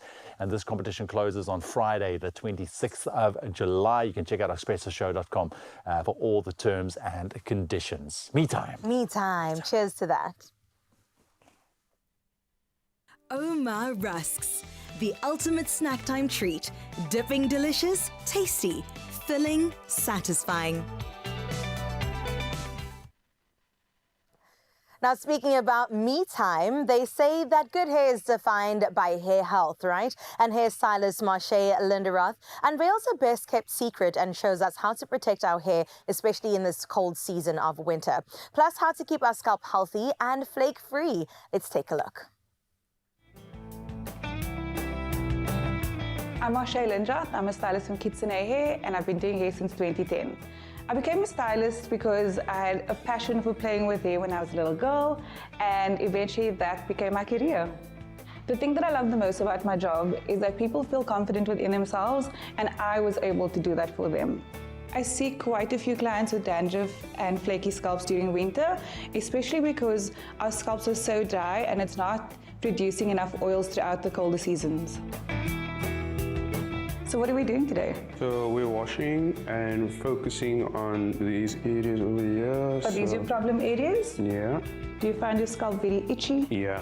Especially like when I work out and sweating, so... Because you're quite active. Yeah.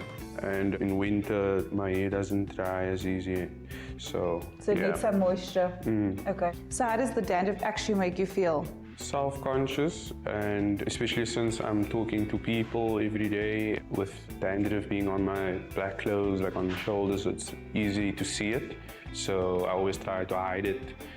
So I would wear a cap, or I would wear my scarf and maybe just tuck it into my jacket. So I've had a good look at your scalp. I inspected it and I've noticed that you do have quite a bit of buildup. I have the solution for you. We're going to give you a thorough wash with some Salsan, and you can follow Zama to the basin. I'll see you in a bit.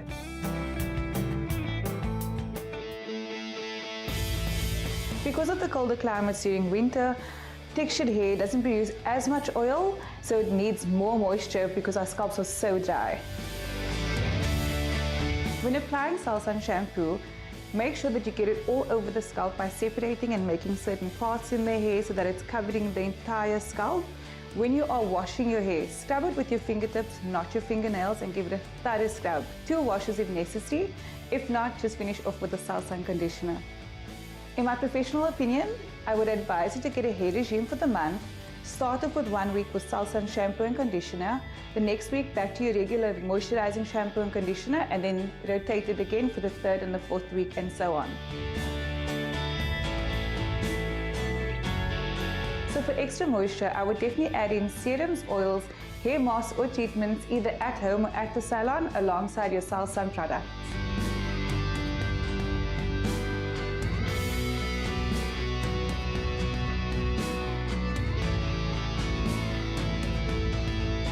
And how do you feel? Good, confident and lighter. I can tell by the smile on your face. My scalp and hair feels much better after using Salsan. I don't even need to use a cap anymore. Before I was very conscious about it, and now I'm not so much. I feel good, feel lighter, definitely more confident. My 3 tips for winter would be: 1. Avoid heat styling, do protective styles instead. 2. Try not to wash your hair as frequently. If you have to because you have an active lifestyle, I would suggest using a lower water temperature. And 3. Get yourself some Salsan shampoo and conditioner for happy, healthy hair. Listen, you got to protect your skin this winter. It is a PSA to you right now with products that contain selenium sulfide. Now, Salsan is a medicated shampoo which effectively treats dandruff, itchy scalp, and irritable skin conditions like pityriasis as well as ringworm. Now, that's not all. You this morning stand a chance to win a Salsan hair care hamper and a tangle teaser as well. Now, so what you need to do, remember to reply on the competition post on the Expresso social pages and tell us your go-to remedy for how you manage flare-ups. Now, don't forget to tag at SalsanSA and hashtag flake-free. Throw that in there as well. This competition closes on Friday, the 26th of July. T's and C's do apply, and you can find them on our website, expressoshow.com. Nice little hair care hamper just for you. Yes, and you want to get yourself both that tangle teaser and this hamper, so make sure that you enter. For now, though, let's check in with Josie. Zanele, girl, how you doing?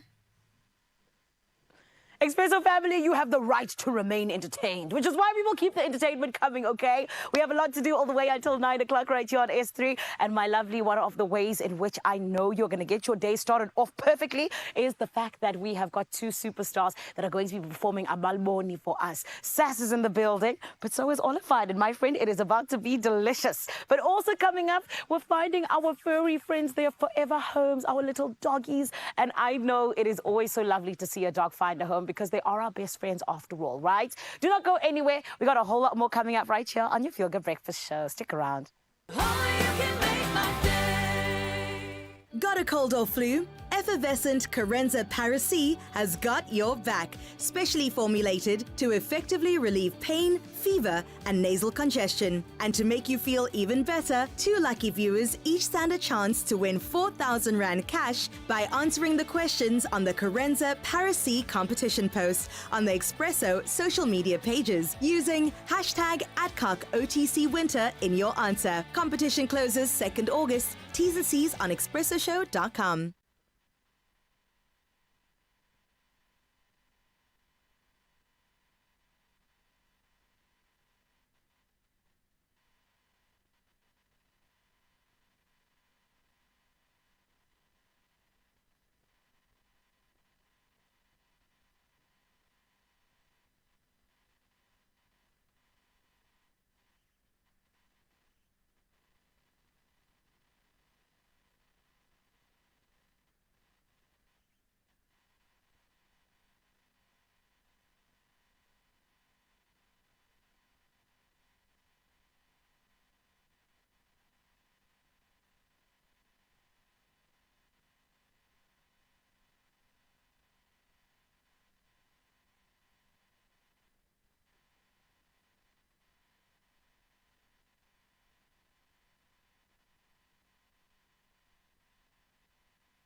It's my feel-good breakfast show.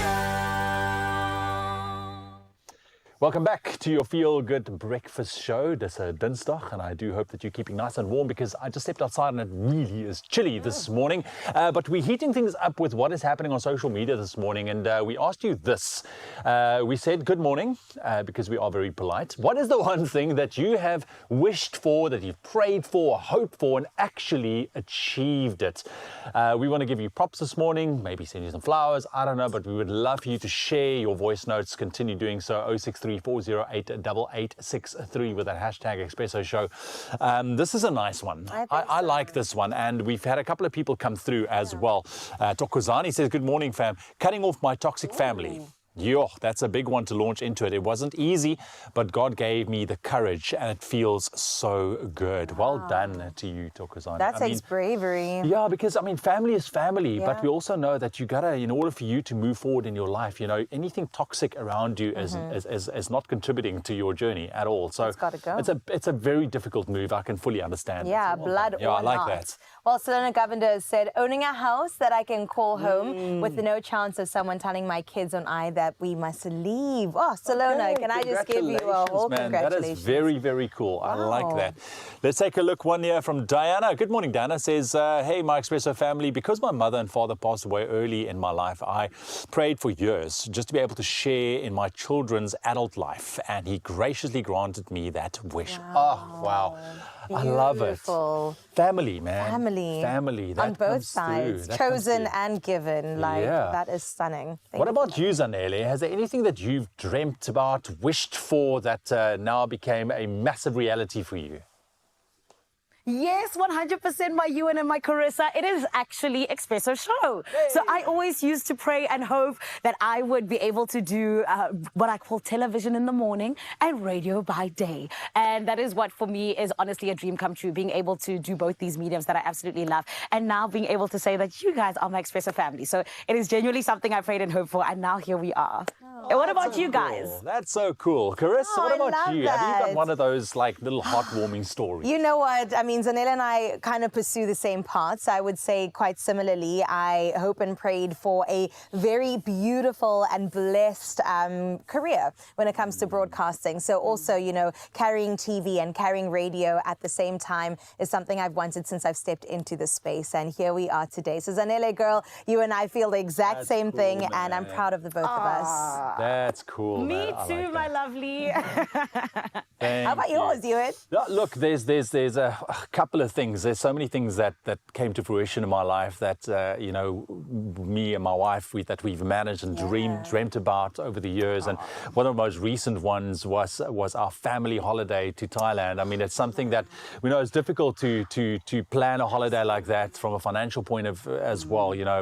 And we've literally spoken about this particular holiday for about 10, 12 years before it actually happened. So it was a big one for us, because spending time with our family and being able to share in that experience, that was great. And from a professional point of view, I never knew that I wanted this profession. And the minute I got it, it was like a massive weight off my shoulders, like, oh my God, look at that, I'm here. So everything just in my life, there's so many things to pinpoint, but I could just say blessings, man. Absolutely. And it speaks to your purpose. I love that you chose this career, or the career chose you, because this is where you're meant to be. Thank you. Yeah. Thank you. 100%. And you, can I just say, it also speaks to how hard you and your wife have worked. So well done on that, because I think that's a really big feat to make something that you wanted for so many years come to a reality. So well done. Yeah. Thanks, and isn't that the spot that you guys met as well? Yeah, that's why it was such a big thing. 20 years ago, we met in Thailand, and it was the first time since leaving Thailand that we were back there together, and it was nice to share in that experiences with our kids. Oh my God. So it was very, very special. That's one. It was almost like a honeymoon, because we never had a honeymoon since you got married. 20 years later, yeah, we are. 20 years later, we had a honeymoon. So hey, don't give up out there if you haven't taken a honeymoon.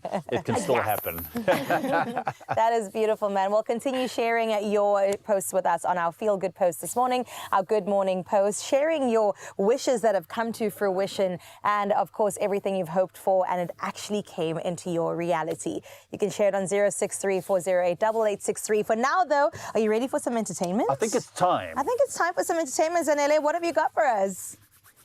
Oh, honey, I have only the best. It is a duo that has come together in their both, I'll call it, individual ways and made absolute beautiful music. Expresso family, get ready to sing along because this morning we have Abalboni by Sass as well as Olified Keta. Let's give them a round of applause, everybody.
Basibona siwa sivuka basikaqalabi uhlala uhleli nami awungilahle sithanda sami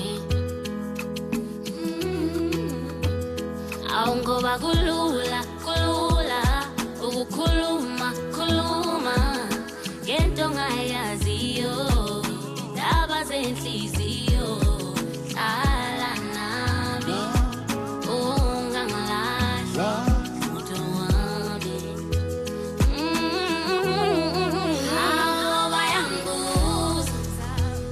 bayangibuza ukuthi ngifunani la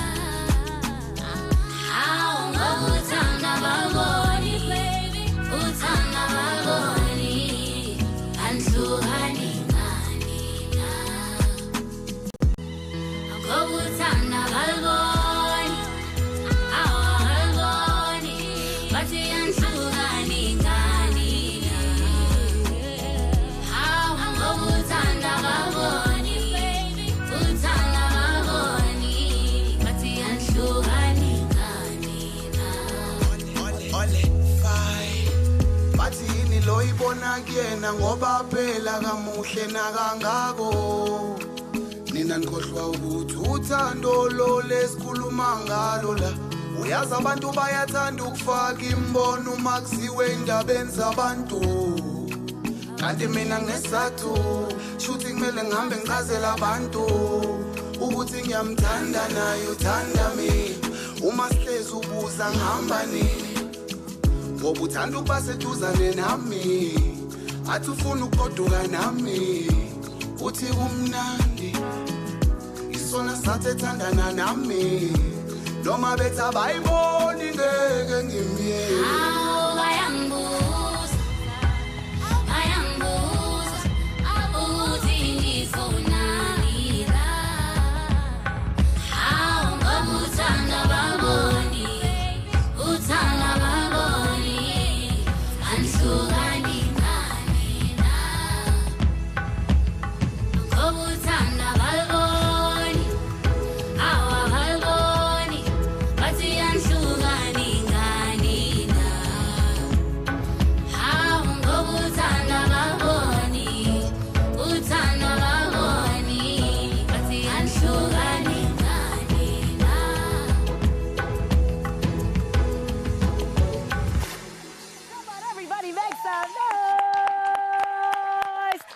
not tell you that you would be entertained, my lovely? This is what we do here on Expresso Show, which is why we only ever bring superstars. Now, this morning, the goodness continues, all in the name of finding our dogs their forever homes. Yes, those cute little furry babies that we love. It is going to be coming up right here on your Feel Good Breakfast Show. And then we are also going to be talking about all things Taste Master Season 5. My friend, the finalists are here, and they're going to be chatting to us ahead of the finale. I'm so excited to not just get to know them a little bit better, but also to taste some of that food. You got to stick around because it is going to be a finale of note. We're going to take a short break, but we'll be back after this.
It's my Feel Good Breakfast Show.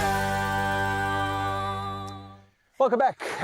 You're tuned into your Feel Good Breakfast Show. Right now, let's hit that pause button, sip, breathe. Let the warmth of your coffee remind you to just slow down and appreciate the beauty of the present moments. It's time to hit pause with Jacobs. Oh man, and I like this these morning, definitely, we're starting the day off with a mouth-watering cup of boldness. And it's one of my favorites. It's Jacobs Cadbury Caramel Mocha. It creates a luxurious mouthful of warmth, doesn't it? Just take a sip and you this was so experience that. lekker. This is proper. Oh, This is why I love these moments, Yeah. because we just get to sit back and just essentially do nothing for a second. You do nothing, I'll Yeah. continue. Well, we're Okay. going to hit pause and reflect on something that I hold very close to my heart, and that's gratitude. So here's some questions for the table today. I got to just put it out there. All right, table. How often, table, do you show gratitude to those around you?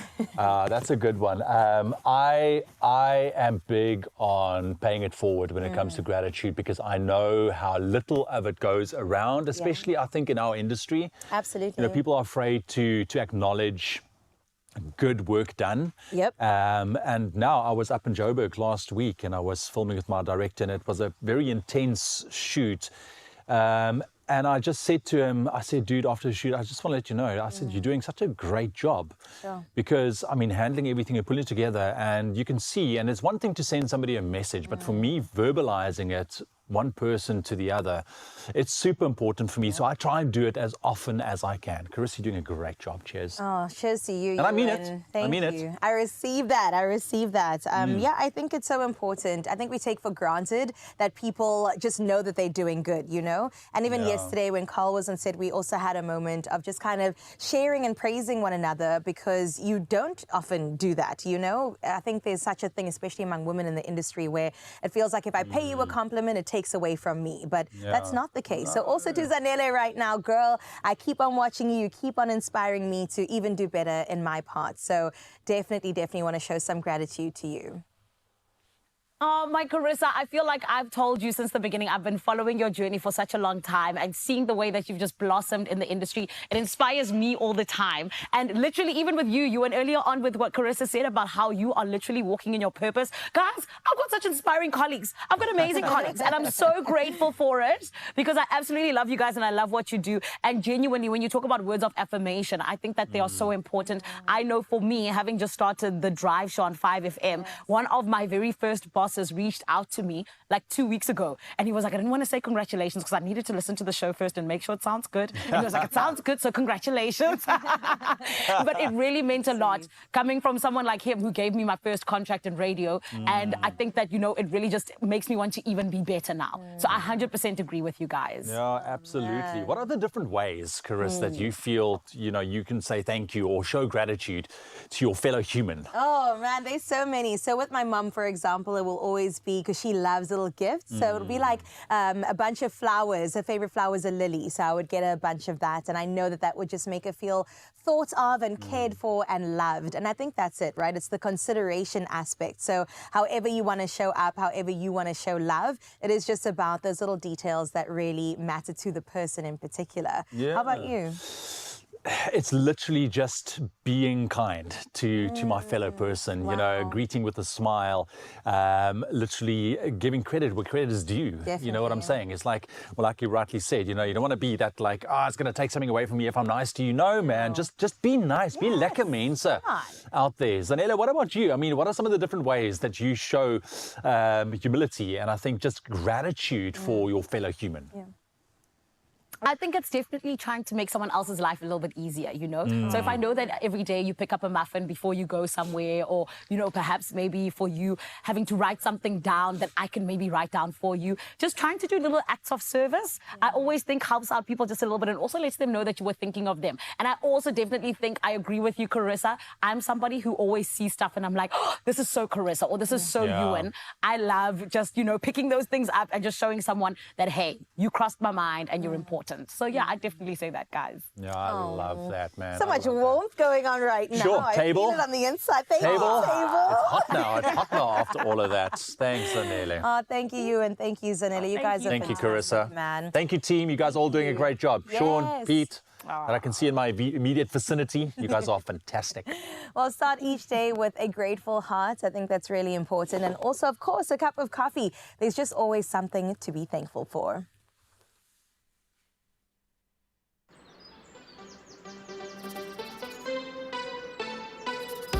Find your wonderful.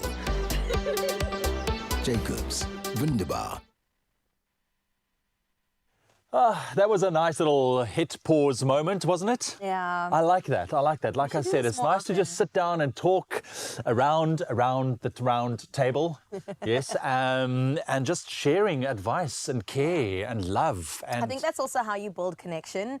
And as humans, you know, I think we crave that. We're so far into the technology era that sometimes you should just take a moment to say thank you, and thank you, Zanele, and thank you for tuning in every single morning. We appreciate you. Absolutely. Absolutely. Now, from taking a bit of a pause moment from our side, let's focus on our four-legged counterparts. We love them. I mean, if dogs could talk, I mean, you know, they would just be as grateful for our homes as we are. Unfortunately, I mean, not all dogs are as lucky as we are. And Kutle went about visiting the Animal Anti-Cruelty League and met with some incredibly awesome dogs in search of a home. Maybe this is a little tip for you, or maybe this is the puppy you've been looking for. Let's take a look. Wow.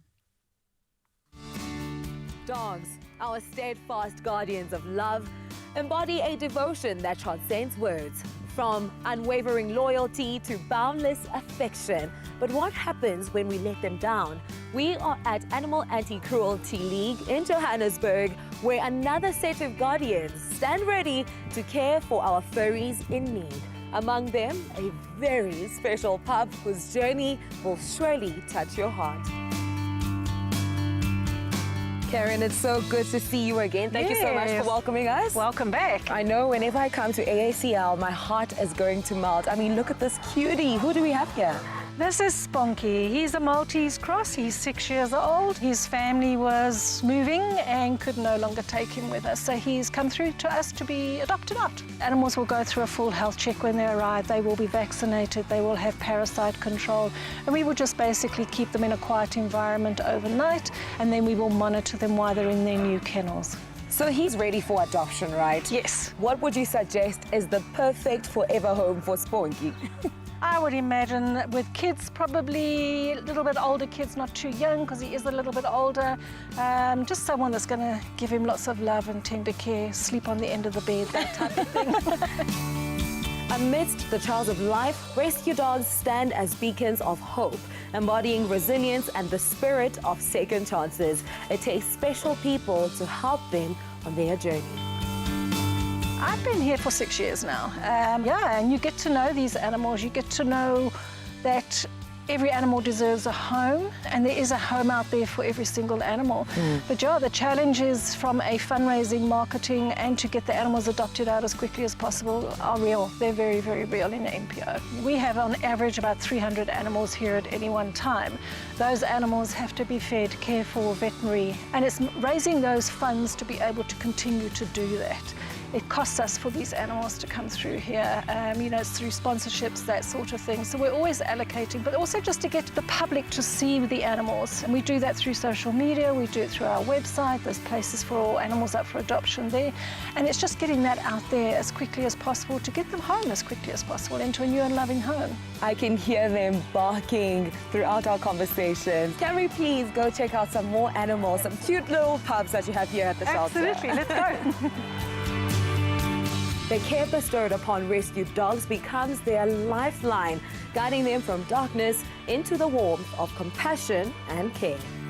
What's the most common health condition you encounter in dogs and animals that come from neglectful and abusive situations? I think it's parasites, worms, especially in the puppies and the larger dogs as well. Worms is a major problem for us. Ticks and fleas, yes, but obviously with the right treatment we can get rid of those very, very quickly here.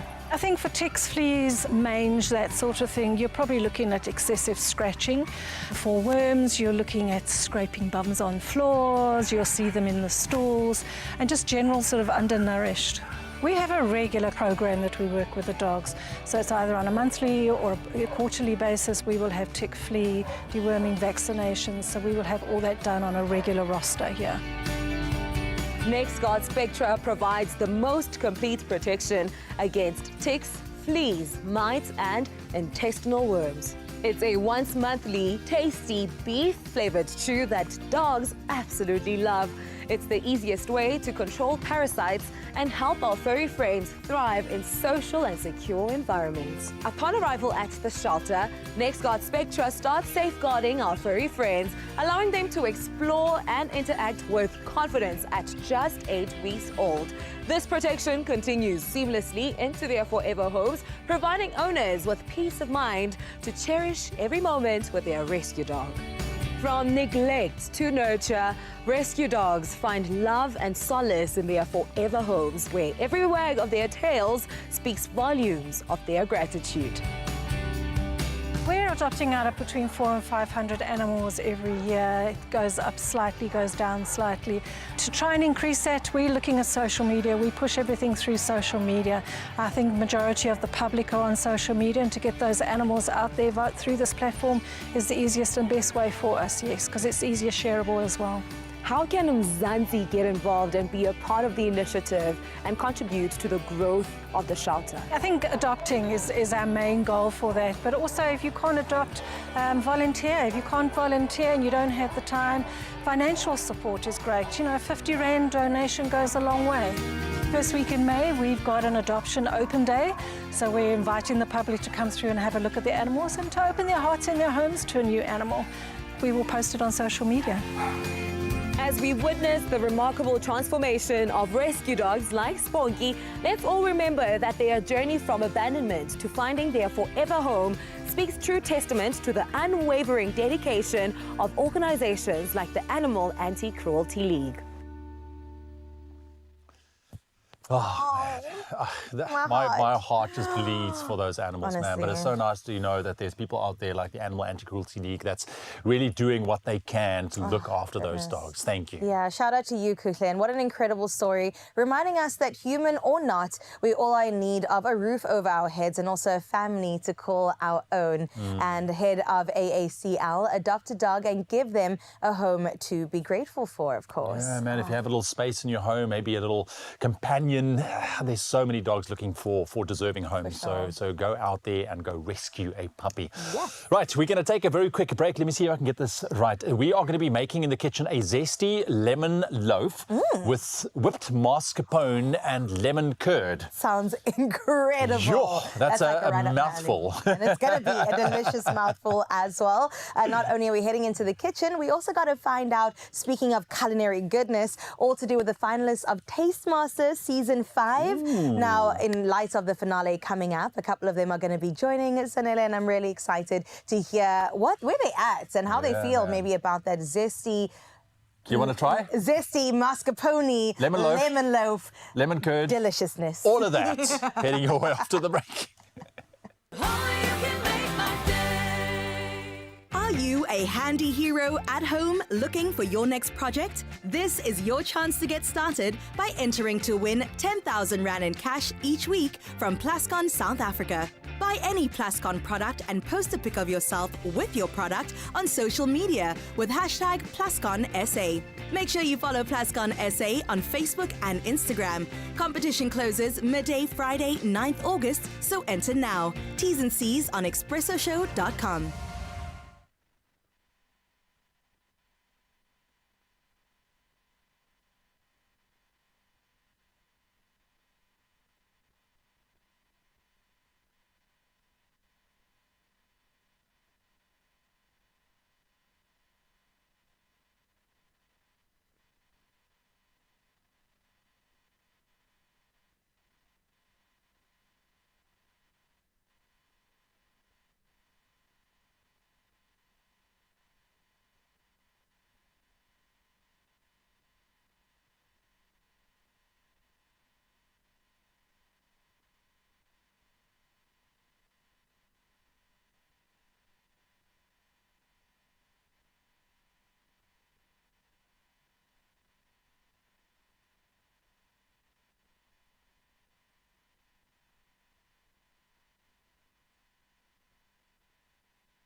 It's my feel-good breakfast show.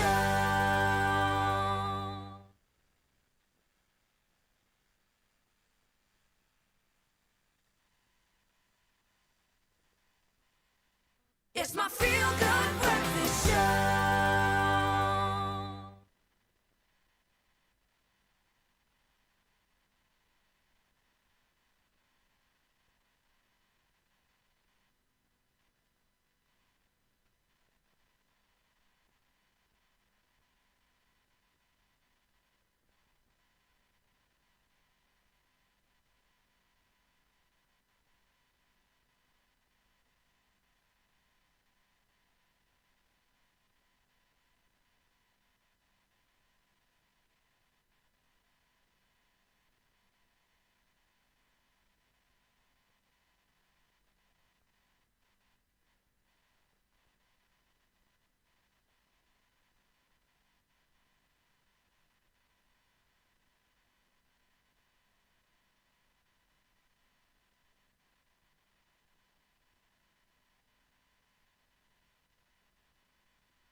It's my feel-good breakfast show. Welcome back. You are tuned into your Feel Good Breakfast Show Expresso right here on SABC3. Hope you're doing well this morning. Thank you very much for tuning in and spending your morning with us.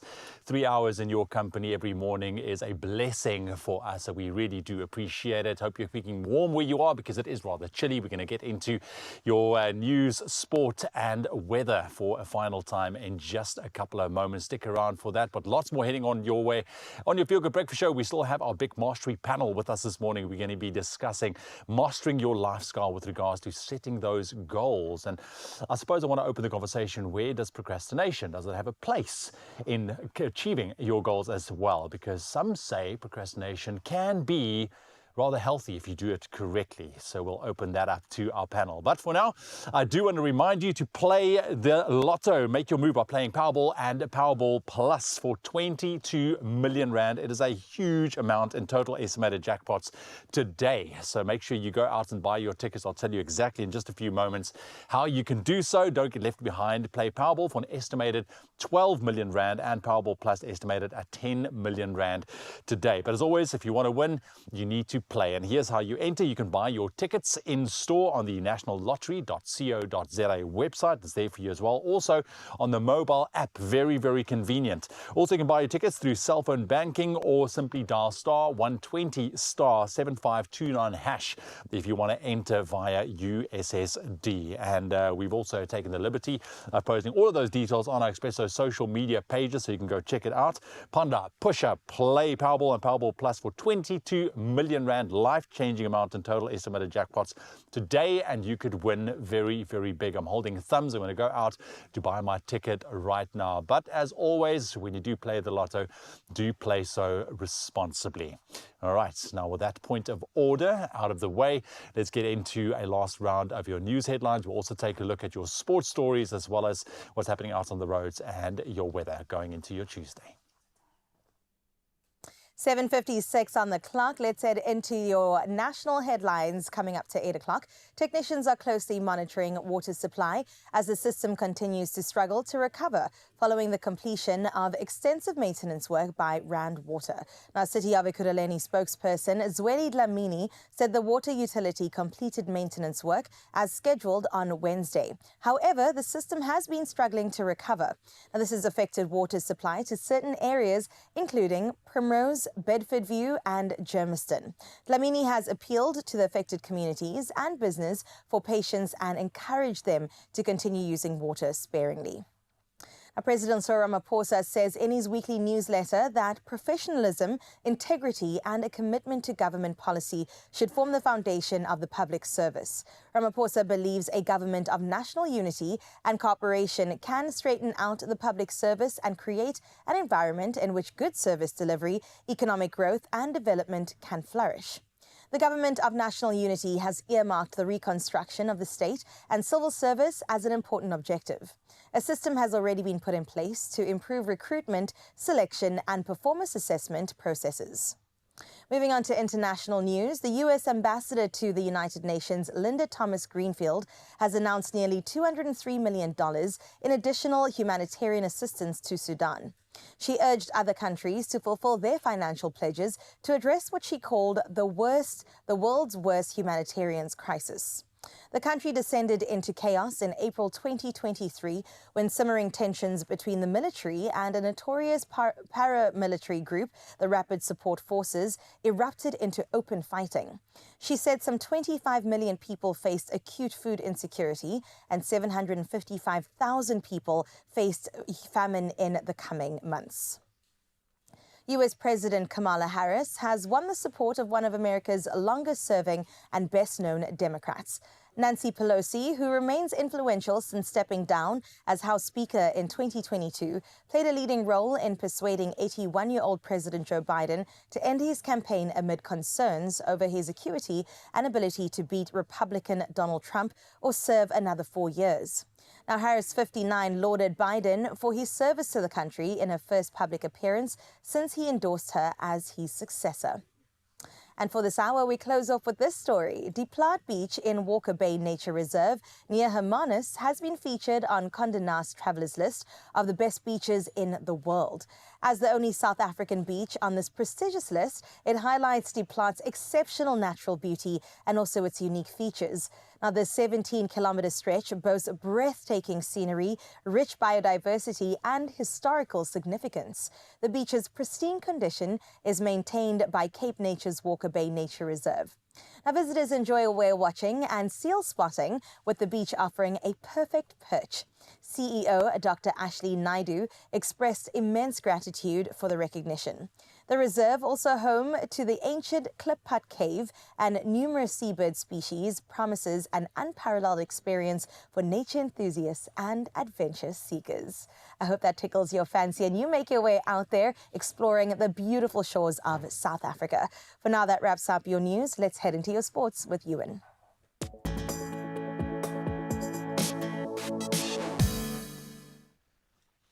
Thanks, Chris. On the dot, 8 o'clock right now. I love that story. Can't wait for the summer months to go and explore those beautiful parts of South Africa. Right now, let's quickly take a last look at your sporting headlines. And in football news this morning, Chelsea signed teenage United States defender Caleb Wiley from Atlanta United in a deal worth £8.5 million. That's about $10.9 million on Monday. Wiley agreed to a 6-year contract with an option for a 1-season extension. Now, the 19-year-old left-back who debuted for Atlanta's first team in 2022 and for the US national team last October, is currently in Paris with the US squad for the Olympic Games. Now, reports suggest Wiley might spend next season on loan at French club Strasbourg, also owned by the Blue Coat Group. Lots of shake-up there for sure. Then in some cricket news this morning, English cricket chiefs confirmed that they have held talks with Indian Premier League owners about acquiring a stake in their domestic 100 competition. Now, the 4th edition of the 100 balls per side tournament, featuring 8 specially created teams with both men's and women's sides, begins today. Now, the ECB aims to retain control by selling a 49% stake in each team to private investors, with host games retaining the remaining 51%. In Olympic news this morning, LeBron James, the NBA's all-time leading point scorer, will be the male flag bearer for Team USA at the Paris Olympics. Now, LeBron James, who's now 39, was selected by his fellow US Olympians for Friday's ceremony on the River Seine. James emphasized the unifying power of sports and expressed pride in being part of this significant moment. Now, the ceremony on the Seine will mark the first time a Summer Olympics has opened outside the main stadium, something a little bit different that we can look forward to. And then we'll end off with some cycling news. Eritrean Biniam Girmay signed a contract extension with his Intermarche 1T team until 2028, and that's just hours after securing the green Sprinters Points jersey on the Tour de France. Now, Girmay made history as the first African to win the jersey, the Tour's second most prestigious prize after the yellow jersey, after 3 stage wins this year. Now, the 24-year-old joined the Belgian team in 2021 and has also claimed a stage win at the Giro d'Italia and victory at the one-day Gent-Wevelgem. Now, Girmay's next race will be the Paris Olympics time trial on Saturday, followed by the road race on the 3rd of August. And that is where we leave your sporting headlines for your Tuesday. Right now, let's take a last look at what is happening out on the roads with Carissa.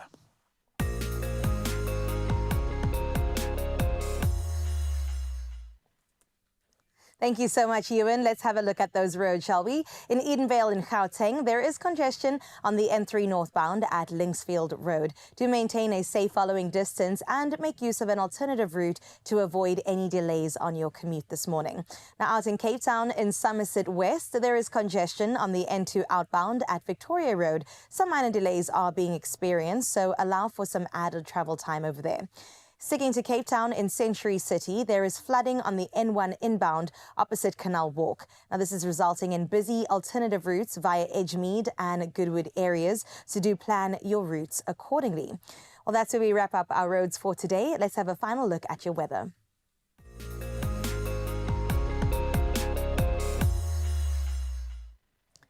Environmental news this morning is that Forestry, Fisheries and the Environment Minister, Dr. Dion George, has assured South Africa's commitment to fulfilling its obligations under the United Nations Framework Convention on Climate Change and the Paris Agreement. Now, George made these remarks at the Brazil, South Africa, India and China Ministerial or BASIC meeting held ahead of the ministerial meeting on climate action in Wuhan, China. The implementation of this plan includes actions related to electricity, electric vehicles, and green hydrogen. The minister also stated that South Africa is interested in partnering with BASIC and other countries to advance the implementation process. Now, before we wrap up your weather, we've got to take one last look at your sunrise view for this hour. And this was sent from Austin from Margate. I'm loving the sunrise view this morning, and this one in particular made the top of my list. The waves meeting the sea, meeting the land. It's just absolutely breathtaking. We wish you a blessed day ahead, Austin. Thank you for sharing your morning with us. And you can continue sharing your morning views with us on 063 408 8863. For now, though, let's have a final look at your temperatures for the rest of today.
You're on your Feel Good Breakfast show, still my lovely, and I always tell you, no matter what is happening in terms of the weather, we make sure that the sun shines on your screen, okay? And today we have got two sunshines with us. They're even matching. I absolutely love it. It is our finalists for Taste Master SA Season 5. And my friend, I tell you this, these two queens right here, they're about to take it all the way to the top because we're going to be finding out who it is that will be the ultimate Taste Master.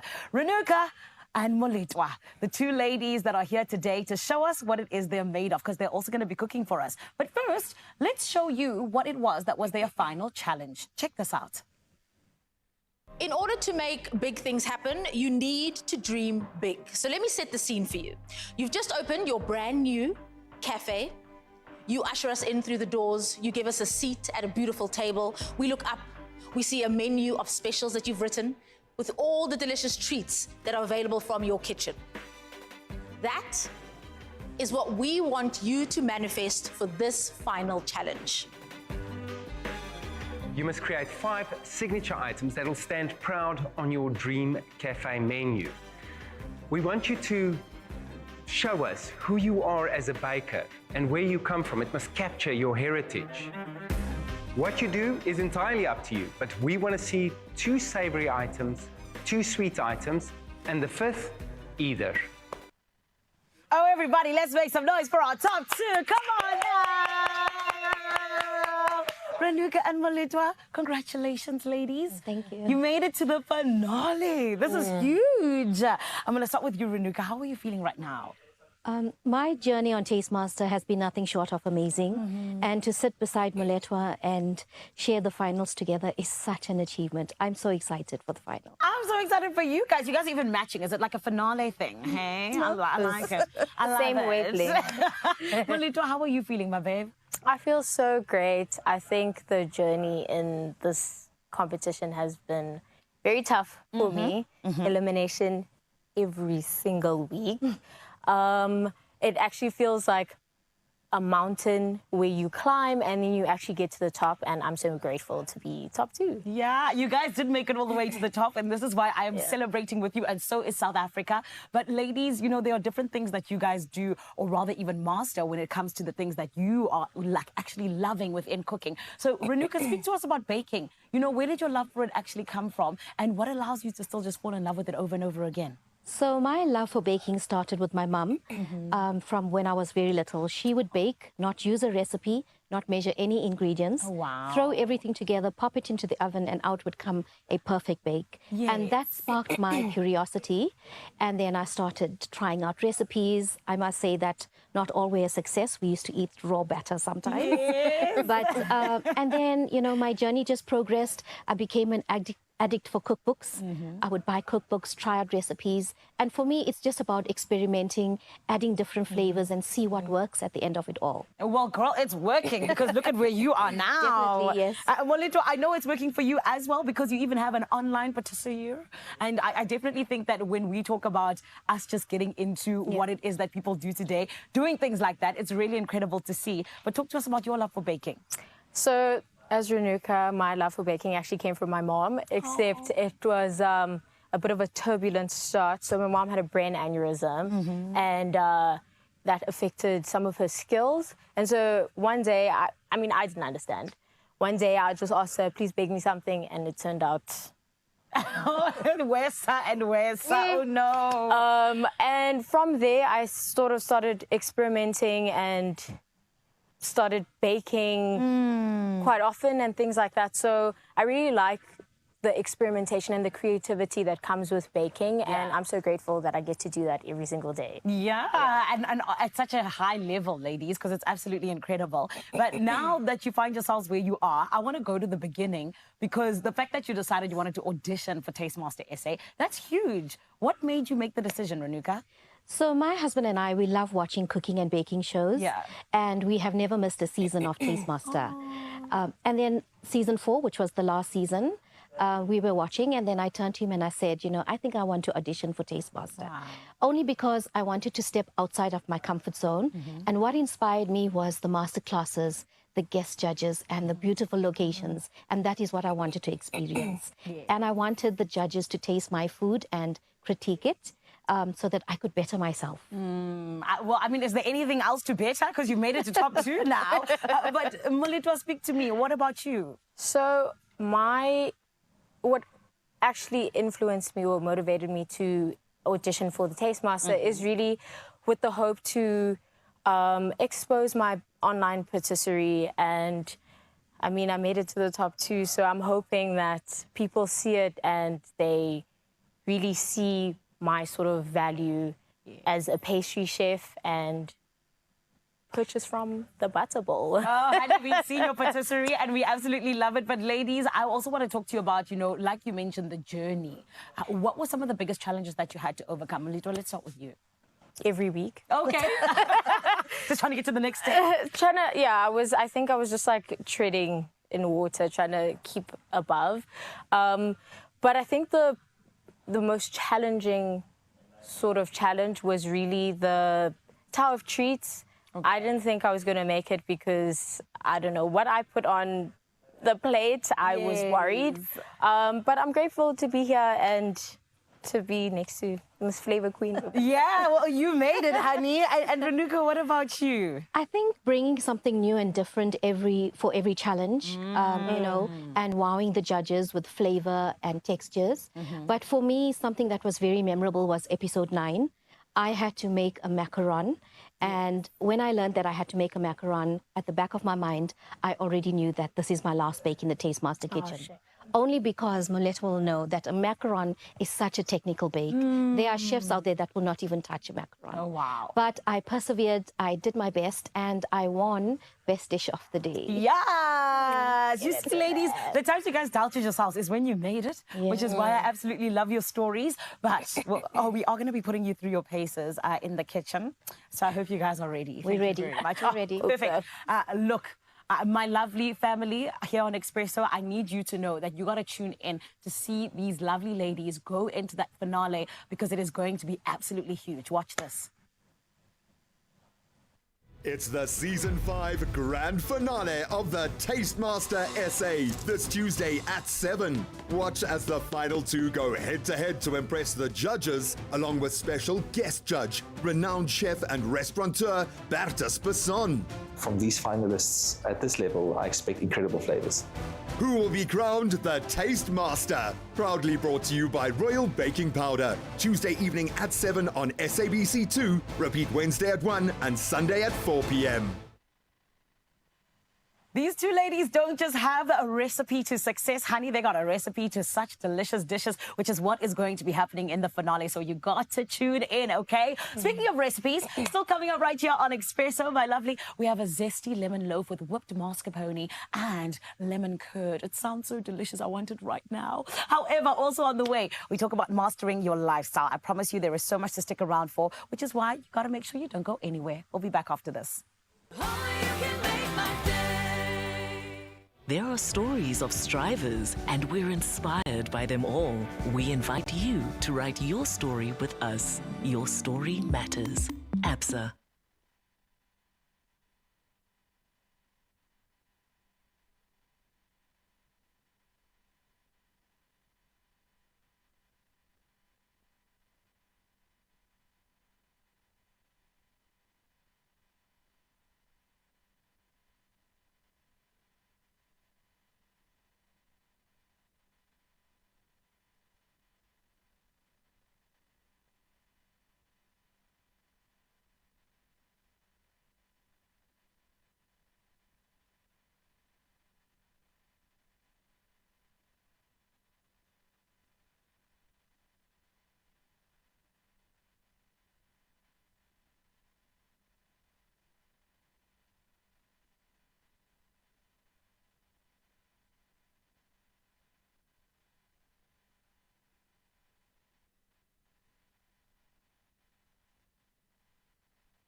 It's my feel-good breakfast show. It's your Feel Good Breakfast Show indeed. Welcome back to it. Right now, in the fast pace of today's world, achieving a lifestyle that is balanced and fulfilling is essential when it comes to personal growth and success. And just like a quality razor ensures a precise and comfortable shave, mastering the lifestyle of your dreams requires the right tools, some grit and an abundance of guidance. And that is what we have for you this morning. Here to bestow some wise words on how to achieve this goal is our Big Flex Choose Your Mastery Panel Body Transformation Coach. He's here, Mr. Paul Jordan, chef, food stylist and content producer. We all know and love him, Sebastian Newman, and the man coming through with some very wise words, psychologist JP Senegal. Gents, welcome to our Big Flex Mastery Panel. And pleasure to be here. This morning. Yeah, it's lekker to have you guys here. Look, I always enjoy these segments because it's really passing on some knowledge, especially in your own spaces as well. And we really are trying to find that balance. I mentioned it's a fast-paced world we're living in. There's so much going on. Bass, we've just been talking about, you know, all the things that you're juggling on the side with your thing. So I think let's define success. Let's kick off there when it comes to mastering your lifestyle. How do we define success? What does it look like for you guys? Well, I feel like we can start 100% from a health and fitness perspective. I'm a firm believer that health and fitness is basically an element that basically rolls over to every other aspect in your life. When it comes to your interactions with clients, with friends, with individuals in the business world, in your financial world, in every possible world, I feel like health and fitness is probably an element that can probably spill over to all of those others. So that's probably why I feel like health and fitness is one element. What do you guys Look, think? I feel this, to add on to that, I mean, when it comes to health and fitness, I mean, taking a look at my own personal journey as well, we know what a massive impact it can mean just by carrying yourself with the correct posture. Yes, that's and it immediately makes you feel more confident and more open to receive, and it stems from looking after your body from a physical point of view. I always tell clients, or I always tell my friends, like, listen, if you want people to trust you and you want clients to trust you, for them, they're going to obviously see the version you portray, right? And how can they trust you to handle, let's say, their work, or like, let's say, whatever type of field you're in. Let's say, how can they trust you to handle their work if you can't even look after yourself, Exactly. right? I mean, So I feel like what example, you portray right? is basically, well, what you put in, you're going to get out. Every action has a reaction at the end of the day. To add on to that, for me, I think success it's very relative to the person, right? But I also think we can't talk about success without talking about failure. Because if you're not going through, like, obviously you set a goal for yourself, and you think, oh, I'm just going to do 1, 2, 3, and then Yeah. life's good. Success. Yeah, you know what I mean? But if we're not going to have those stumbling blocks along the way, we're not going to appreciate what we have at the end. Yeah. So I think it's very important to speak about failure and that growth through that failure. So in order to success reach coming your out of the success. failure, making it through that difficult part. JP, what do you see? How do you view success? Because he said it is relative to the person. I want to just expand on that because I love that. I think success is also very relative to each person. And so success for you or myself or anyone else is going to look very different. And the thing that I'd speak to my own patients about when dealing with this kind of topic is that exactly that failure is an important ingredient in success, and that in fact the failures are such an integral component in becoming successful.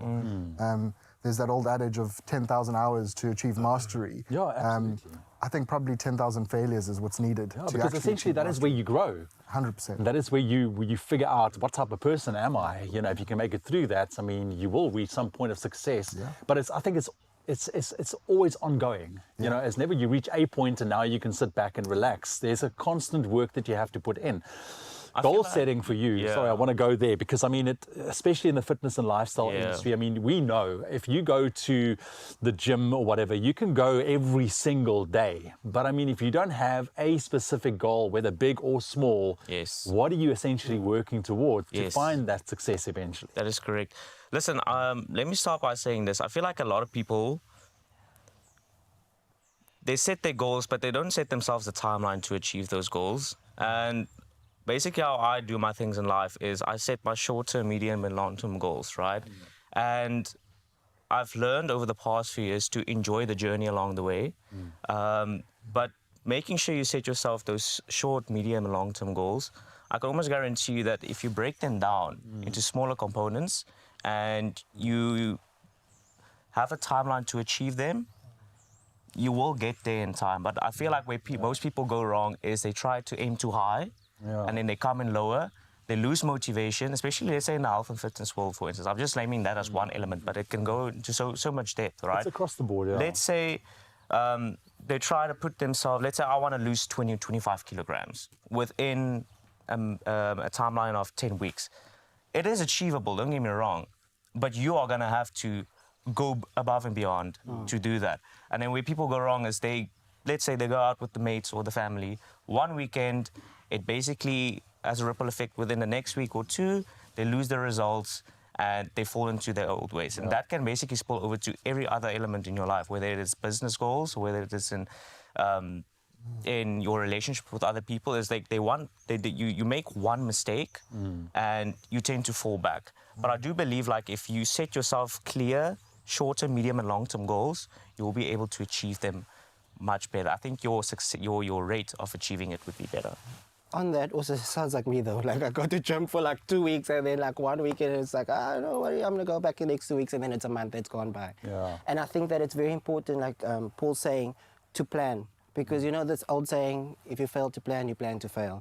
But I think also in those like moments where you make the mistake or you miss out on the gym or whatever, is to also be like patient and kind to yourself. Because like not every day is gonna be rosy and sunflower fields and you know just always great. There's gonna be those lows, and I think that it's also important to go through those times so that again you can just learn to pick yourself up and see how you work through those things. And recognize those particular difficult times. And it's like, yes, I am suffering right now. We continue in just a second. Our Big Flex Mastery panel of experts are not going to go anywhere. We're going to be back and chatting about goals and setting those goals. And what are those goals looking at? How should we go about setting them? There's so much. And if you want to weigh in, you can do so on our social media as well. We'd love to hear from you. Just log on to Expresso Show on our social platforms and we can hear from you there.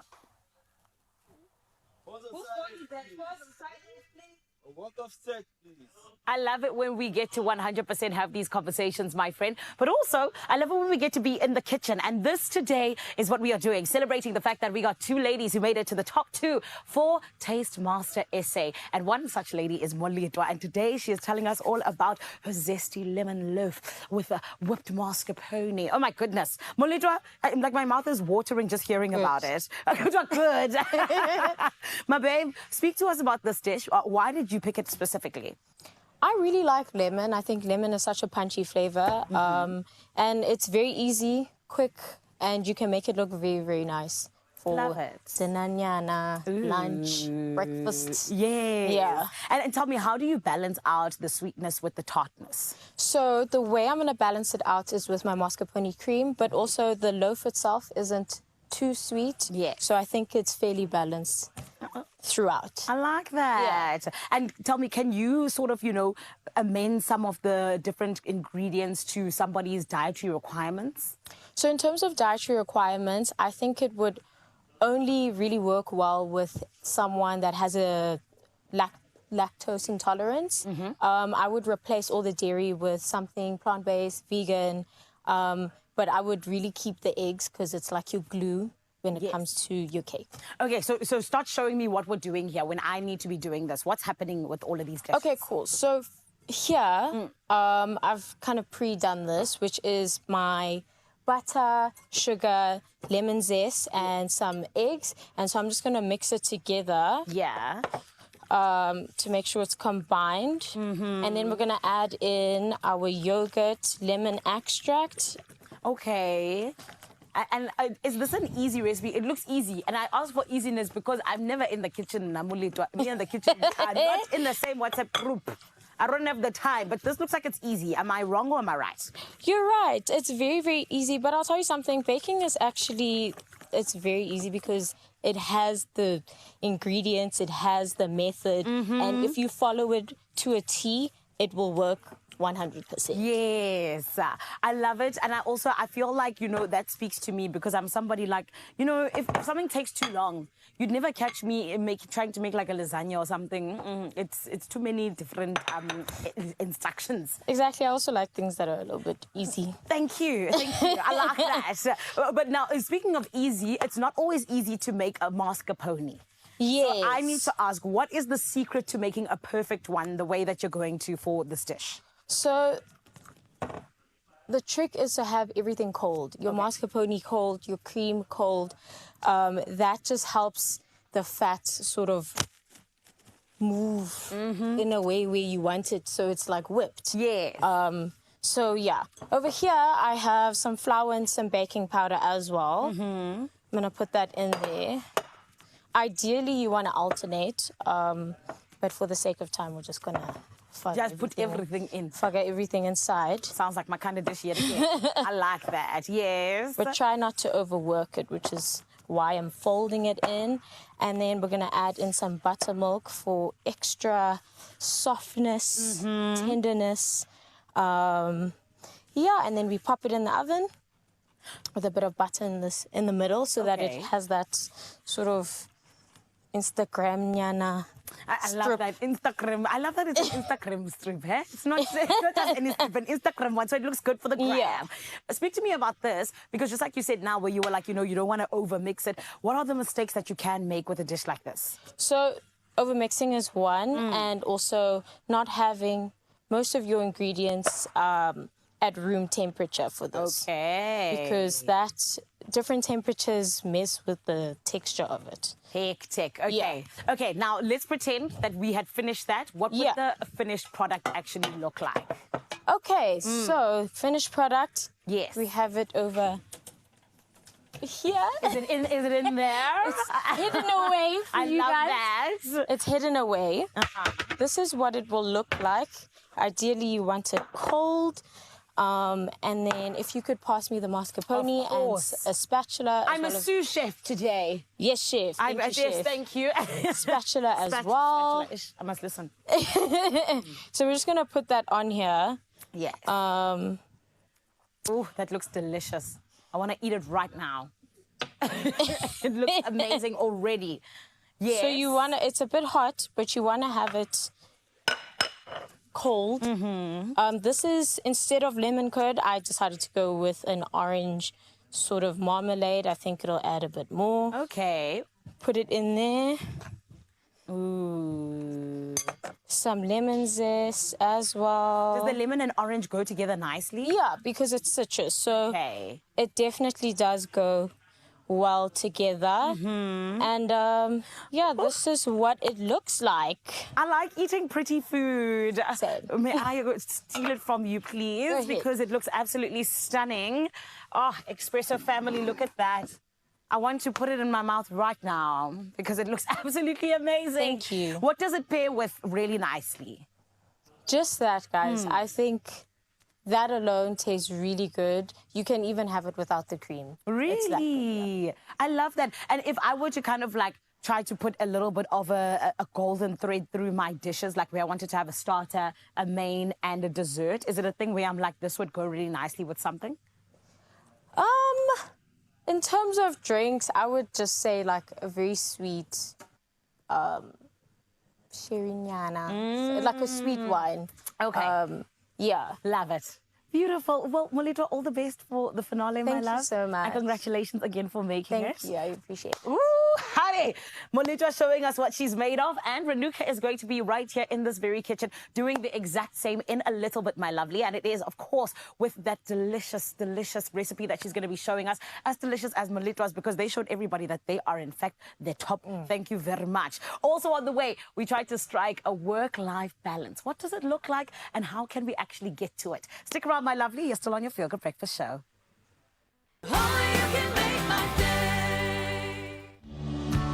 We connect more countries than any other airline. Turkish Airlines.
It's my Feel Good Breakfast Show.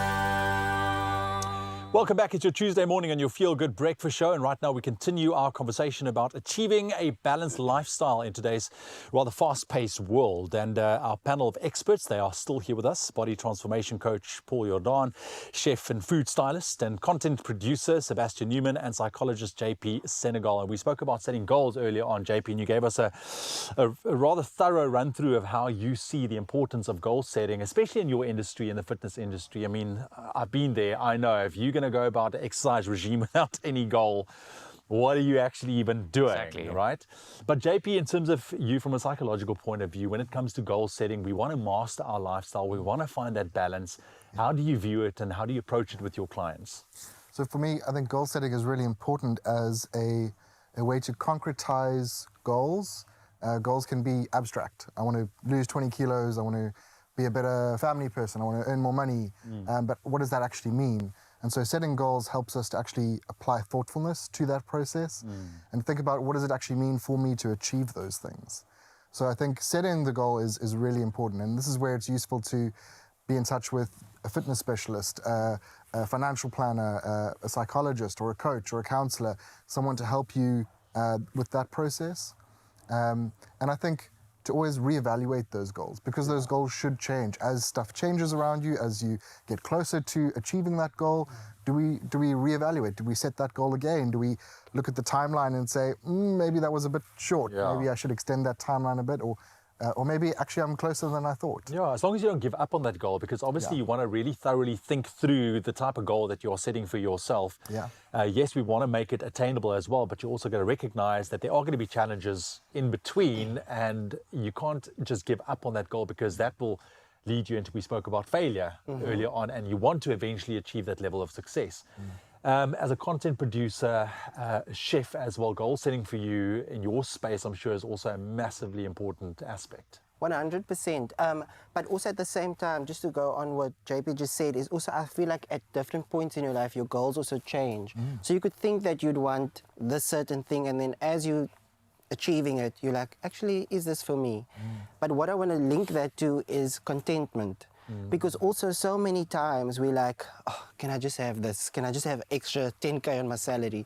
Can I just do this? But if you're not going to be happy with what you have now, more is not going to do anything for you. Yeah. So I think it's also a situation where, again, going back to what I said, like, be kind to yourself, be patient with yourself.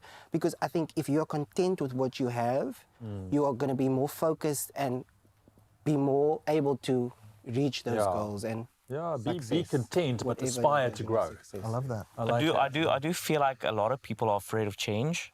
I see it every day of my life, and I do feel like if I have to talk from an entrepreneurial perspective now, right, is if you don't get comfortable with change from the get-go, you will most likely not make it in any venture you ever pack. You ever put your head to, you ever put your head on, right? And the reason why I say that is there's so many elements that are basically out of your control on a daily basis. And as you, this is basically what I wanted to touch base on earlier, is you get, for instance, let's say in the health and fitness world, you get in the business of one thing, which is basically solving the health and fitness problems of individuals. But as part of growing in that business, you stand head face to a wall, and one of the biggest problems that you basically then incur is how to grow your marketing channels, how to do that. So you basically grow and develop additional skills, right? So you can't only be set on one goal, because over 6 to 12 months, those goals are going to change. And then once you learn and develop those new skills, you're basically going to be in the 1% of people who who have the knowledge to do that. And that can basically then spill into another thing. So nothing is wasted. Nothing is wasted. So I do feel like if people get comfortable with change, and they know, okay, things will always change, I feel like that is basically going to put them within the 0 to 2%. And that's one thing I feel that this industry that I'm operating in has taught me, is to start becoming comfortable with change and uncertainty, because it's always going to be on your path. JP, maybe you can stay, because now we want to chase success, we want to set those goals, but we want to stay committed to it as well. How do we stay? What's your advice here? Because it's one thing to set a goal, but to be committed to it is a different thing. What's your advice? Go to therapy. My first advice, a little tongue-in-cheek, but I think it's a really useful place to evaluate and process what's going on for yourself. And to always reevaluate those goals, I think is so valuable. But I think to pull together some of the stuff is those goals need to be achievable. And I think one of the things I speak to my clients about a lot, of my patients, is motivation begets motivation.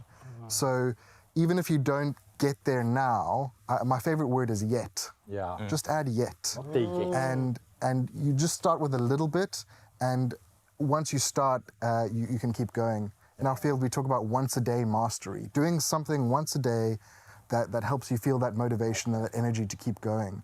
And I think that's really Mastering valuable. all the little things and elements in your life. Yeah, 100%. No, gents, thank you very much. I think we can spend hours talking about this subject, because there really is so much. But I think one thing that is apparent is the importance of goal setting to set you up for that success. And I mean, it's not easy. Like I said, I think one of the biggest things that I've learned in my life with regards to goal setting is when I was still boxing and I had to lose a huge amount of weight in a space of a week. And what it took to get there. It wasn't easy, but I knew I had that goal, and because of that, I was able to do it. It was insane, but it just shows you the importance of goal setting in whatever facet in your life, in your business, whether you want to be a business owner, setting those small achievable goals and looking towards the future. Jens, thank you very much for joining us this morning. So there we have it. Join our Choose Your Mastery conversation online and go ahead and share your personal tips and success stories and challenges that you've endured to master your lifestyle. Hashtag Choose Mastery with the Big Flex 5 with movable blades for a faster, smoother, all-in-one shave. Well, we're back in the kitchen as per usual. By now, you know it's one of my favorite places to be with one of my favorite people. In just a bit, we talk to Chef Clem about his must-have kitchen essentials. Not only that, out in Jozi, we're sticking in the kitchen because Chef Renuka is going to show us how to make a delicious dal, which is perfect for this kind of season, isn't it? So stick around with your Feel Good Breakfast Show. We'll see you after this. Drained? Dehydrated? You have lost more than just fluid. Recover faster. Add Rehydrate, SA's #1 oral electrolyte mixture.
It's my Feel Good Breakfast Show. Welcome back to your Feel Good Breakfast Show. Before we close things up over here, like I said, we're back in the kitchen. Now, whether you are a beginner or a seasoned cook or anything in between, Chef Clem's curated selection of must-have kitchen essentials will ensure you're always prepared to cook up something absolutely delicious. Now, before we get into the kitchen, we have to know what it's all about, Chef Clem. You only have 5. It's like choosing a favorite child. Let me know where we begin. I had one chef that said the proper preparation prevents, I won't say the next one, poor performance, right? And that is so true, especially in the kitchen. I mean, if you don't plan before you step into the kitchen, things are going to go wrong. Absolutely. So, but there's small things that I have in the kitchen that just make my life a lot easier when I'm cooking. And it's not like hectic, high-tech stuff. It's basic things. Let's do a swap. All right, so the first thing is, and I can't stress this enough, a good set of knives. And again, you don't have to go crazy and buy the whole 21 piece. I say if you have 3 good pieces that do really a lot, most of the jobs in the kitchen, you're going to be happy. Okay, so does size matter or? Yes, actually. So let's talk about the chef knife where I feel like size really does matter because they all have different, this is a 20, I think this is a 20 centimeter, you also get a 24, right? Okay. Which is great. If you're someone who needs a heavier, bigger knife and you find controlling it, that's yours. But if you're someone who's not really, how can I explain without offending people? If you got small hands, no. If you just know you can't handle the extra weight of the knife and one that weighs less is gonna be more control for you, that's when you need to go for a smaller knife. Okay. And the best thing to do is to go into store, pick it up, and then just stand there and Willie's just pretending to like chop. How does it feel? Do you have control? Can you use the tip of the knife? Can you work with it? That's how you're gonna find your knife. Find the knife that suits you. Next one is a tomato knife. Now, I think it was like last year, I posted a video about the tomato knife at Willie's, a different one, because I was mind blown. Yeah. The video ended up in Brazil. Oh my gosh. I am telling you. So, the tomato knife is absolutely amazing. Not just because, ooh, friend, it is sharp. It is sharp. Did Did I almost lose a finger there? It is sharp. So here's the thing about the tomato knife. Specifically called a tomato knife because it's got this fine serration on there. It gets through anything like with one slice without damaging the structure of what you're going to be cutting. Oh my gosh, that's life-changing. No, it is, because tomatoes, it's like, I love a tomato when it's not too firm, right? Okay. Because then I know the flavor's going to be more juicy. intense. But I know what it's going to be like to slice versus having this knife. I'm like happy all day long. Okay, let's try. Let's You've slice that seen up. me chop, slice, and dice. So let's watch Carissa, okay? My technique, okay. Ooh. Right, it's like butter. It's I'm gonna like, try like a thin slice and see. it's like butter. So that's a tomato. Imagine if you're busy slicing through pastries. Yeah. Notorious, we're just crumbing and falling everywhere. Right. This That's is it. the one. That you got. So now, this next one is a paring knife. And now we're going to go quick because I got more to talk about. Yes, we do. Paring knife is also, again, when you need those fine little bits of detail, when you really have to control what you're doing. You know that like aunties, moms, grandmas, That's what that reminded me of. They peel everything with the knife, which is great. So, but I mean, it's also the control you have. So if you need to get beautiful slices, you need to find the details. It's the paring knife that you need for that. Sheesh, that's why they're paying the big bucks. All right. There we go. Very basic again, but I think important. Forks are not tongs. Okay? Felt like that was very personal. Who was that at? I just feel like I should just leave that whole comment right there. Forks are not tongs. Get a proper pair of tongs, okay? For not just for the fact because you're not supposed to be poking your food and turning it over. If you think about how tall, long a fork is, your hand's quite close to the pan. If you're turning something that's got oil splatter, you'll notice like little oil splatters on your battle knuckles. scars. Come battle on. Scars, but do you want? Life's hard enough. Life is tough. Why? Get a good pair of tongs, Okay. okay? So perfectly fine, and I do like the one that's got the control thing. Same. Because if it's open, how much space is it taking up in your drawer? Right. Okay, so get the thing, and yes, every time you open it, you must do the... You have to. All right, The where we clammy at? fingers. Mull.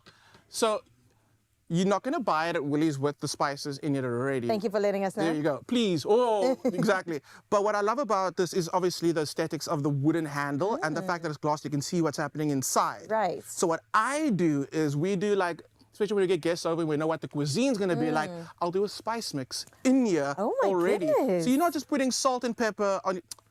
What? I thought so. Salt and pepper? No. That's 2023. We're spicing things up. So in here... Ground it in my hand. Oh, here we go. So in here, I have got cumin, coriander, mustard seed. I've got some smoked chili flakes. I've got salt. I've got rainbow pepper. And I mean, there's so much more flavor compared to just salt and pepper. And imagine on your let's put on the tomato. There we go. You're winning. You're winning at life. Let's go to the next. Okay. Next one. Ooh. A zester. Now, not just for zesting citrus, because we know we can zest citrus. Okay. I use this, especially when it comes to decorations. Okay.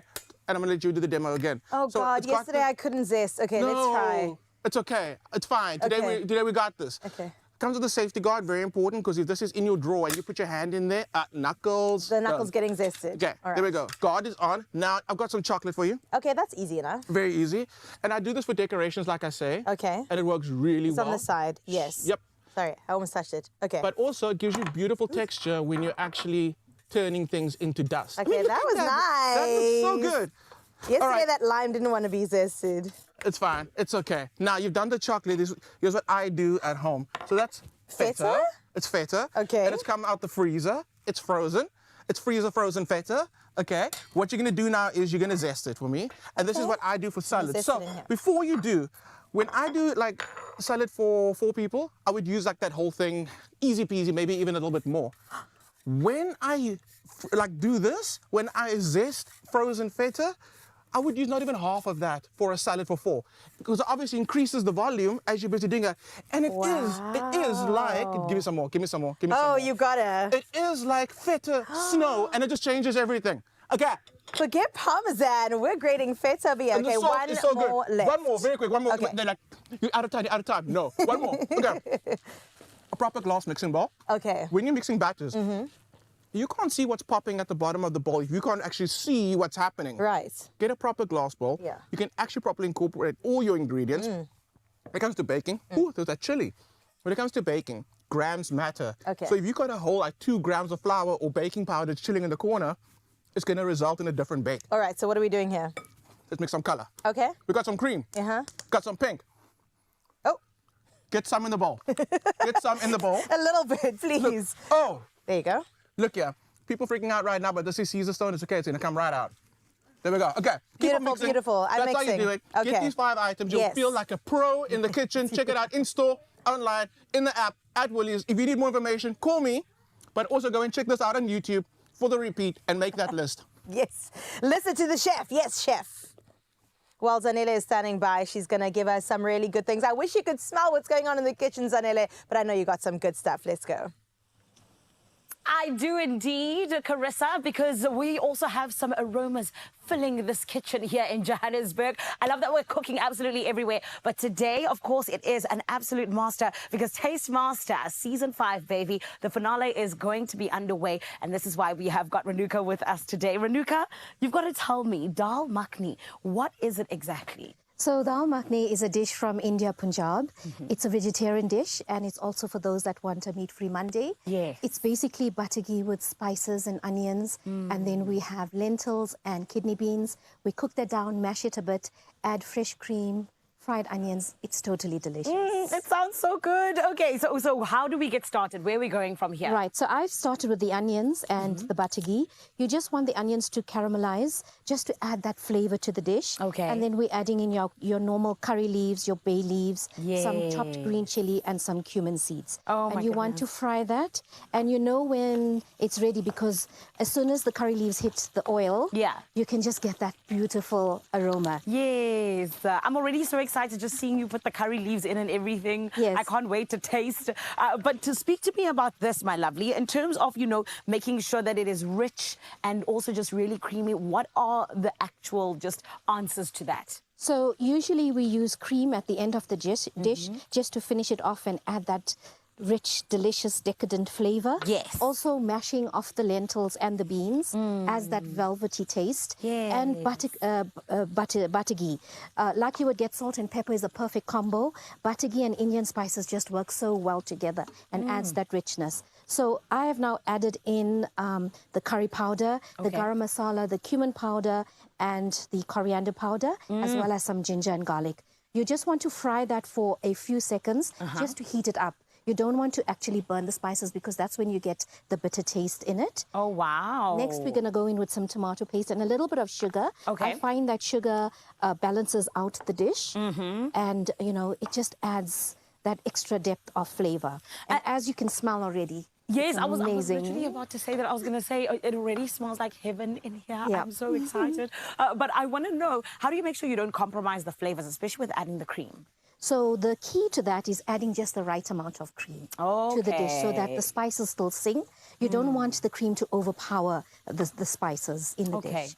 So that's fried down. And then we're going to add our brown lentils and our kidney beans. Now, the original dish uses black lentils, which is also called urad dal. But I just found that for convenience, you can actually use canned produce. It actually delivers the same flavors, actually even better. Okay, and so would we leave this now to just like simmer a little bit? Yes, we would leave this to simmer just for the spices to incorporate into the dish. Nice. And then not to forget that we need to season this dish really well. With some salt. With some salt, yes. Ooh, and people always forget the power of salt. Yes, salt actually adds flavor as well.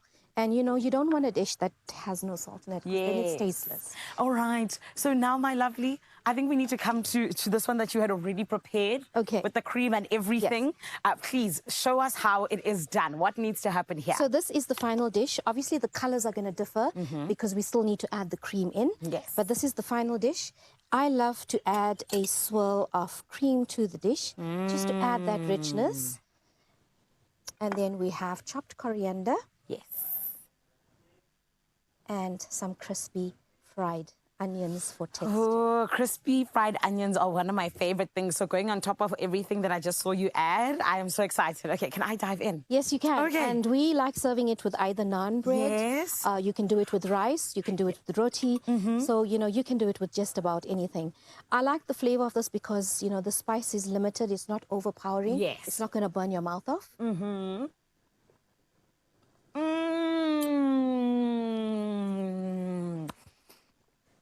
That is delicious, Renuka. Thank you. This tastes like a top 2 finale queen. Yes. Thank you so much. That recipe is absolutely delicious. And Renuka, earlier on, I hadn't gotten a chance to taste molitwas. So let's dive into that very quickly. Absolutely. I am the judge today. If you did not know, I am indeed the judge, and I'm super excited to be I will be the judge any day. You know, if you need me for the finale, Taste Master, speak to me. I got you. All right, let's have a lovely taste of this. And I've got some of the lemon with the orange and the mascarpone.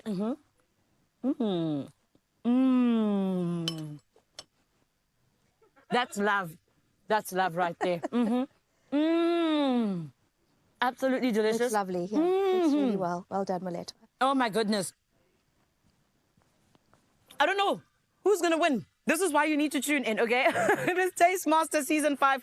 Absolutely incredible. And my friends, we're going to be finding out who it is that takes it all the way to the top. Will it be Renuka or will it be Moletwa? It is going to be happening on SABC2. However, you need to stick around. You're still on your Feel Good Breakfast show. And coming up, we got Sass, who's going to blow us away with her vocals. Don't go anywhere.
It's my Feel Good Breakfast Show.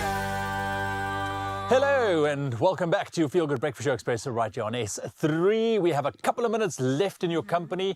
First and foremost, quickly make your move by playing Powerball and Powerball Plus for 22 million rand in total estimated jackpots today. It is Tuesday and it feels like a winning day, so don't get left behind. Play Powerball for an estimated 12 million rand and Powerball Plus for an estimated 10 million rand today. Not yesterday, not tomorrow, right now, okay? But as always, if you want to win, you gotta play. You gotta play. You can buy your tickets in store on the nationallottery.co.za website or the mobile app. You can also buy tickets through cell phone banking or simply by dialing star 120 star 7529 hash if you want to enter via USSD. Now, we posted all these details, of course, on our social media pages, so you have no excuse but to check them out, all right? And Panda Pusha play Powerball and Powerball Plus for 22 million rand in total estimated jackpots today. And listen, you could just win big. I'm crossing fingers for you, all right? Absolutely. Quickly, give me a number. 16. Nice. I was going to go with 14. Ah, look at that. Okay. Well, there we have it. Use it, don't use it. Just saying. All right. So I did mention we have a couple of minutes left. Let's fill those couple of minutes left with some entertainment up and Josie. Yes. It's true, honey. We got a whole lot of entertainment, and it is all thanks to Sass. Everybody, please put your hands together for Stay by the Queen, Sass!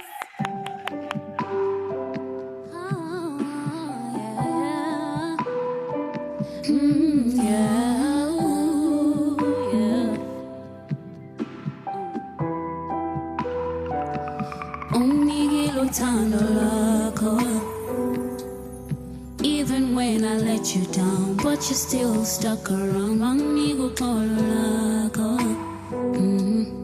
Even when I didn't ask, pride was pouring like a flood. That's how I know that you mean everything you say. Say that you'll never abandon me. That's how I know.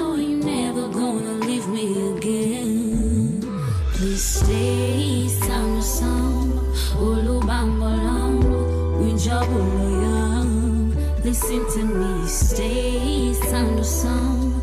Ulubam along, uyisbusi so song. Just say you'll stay.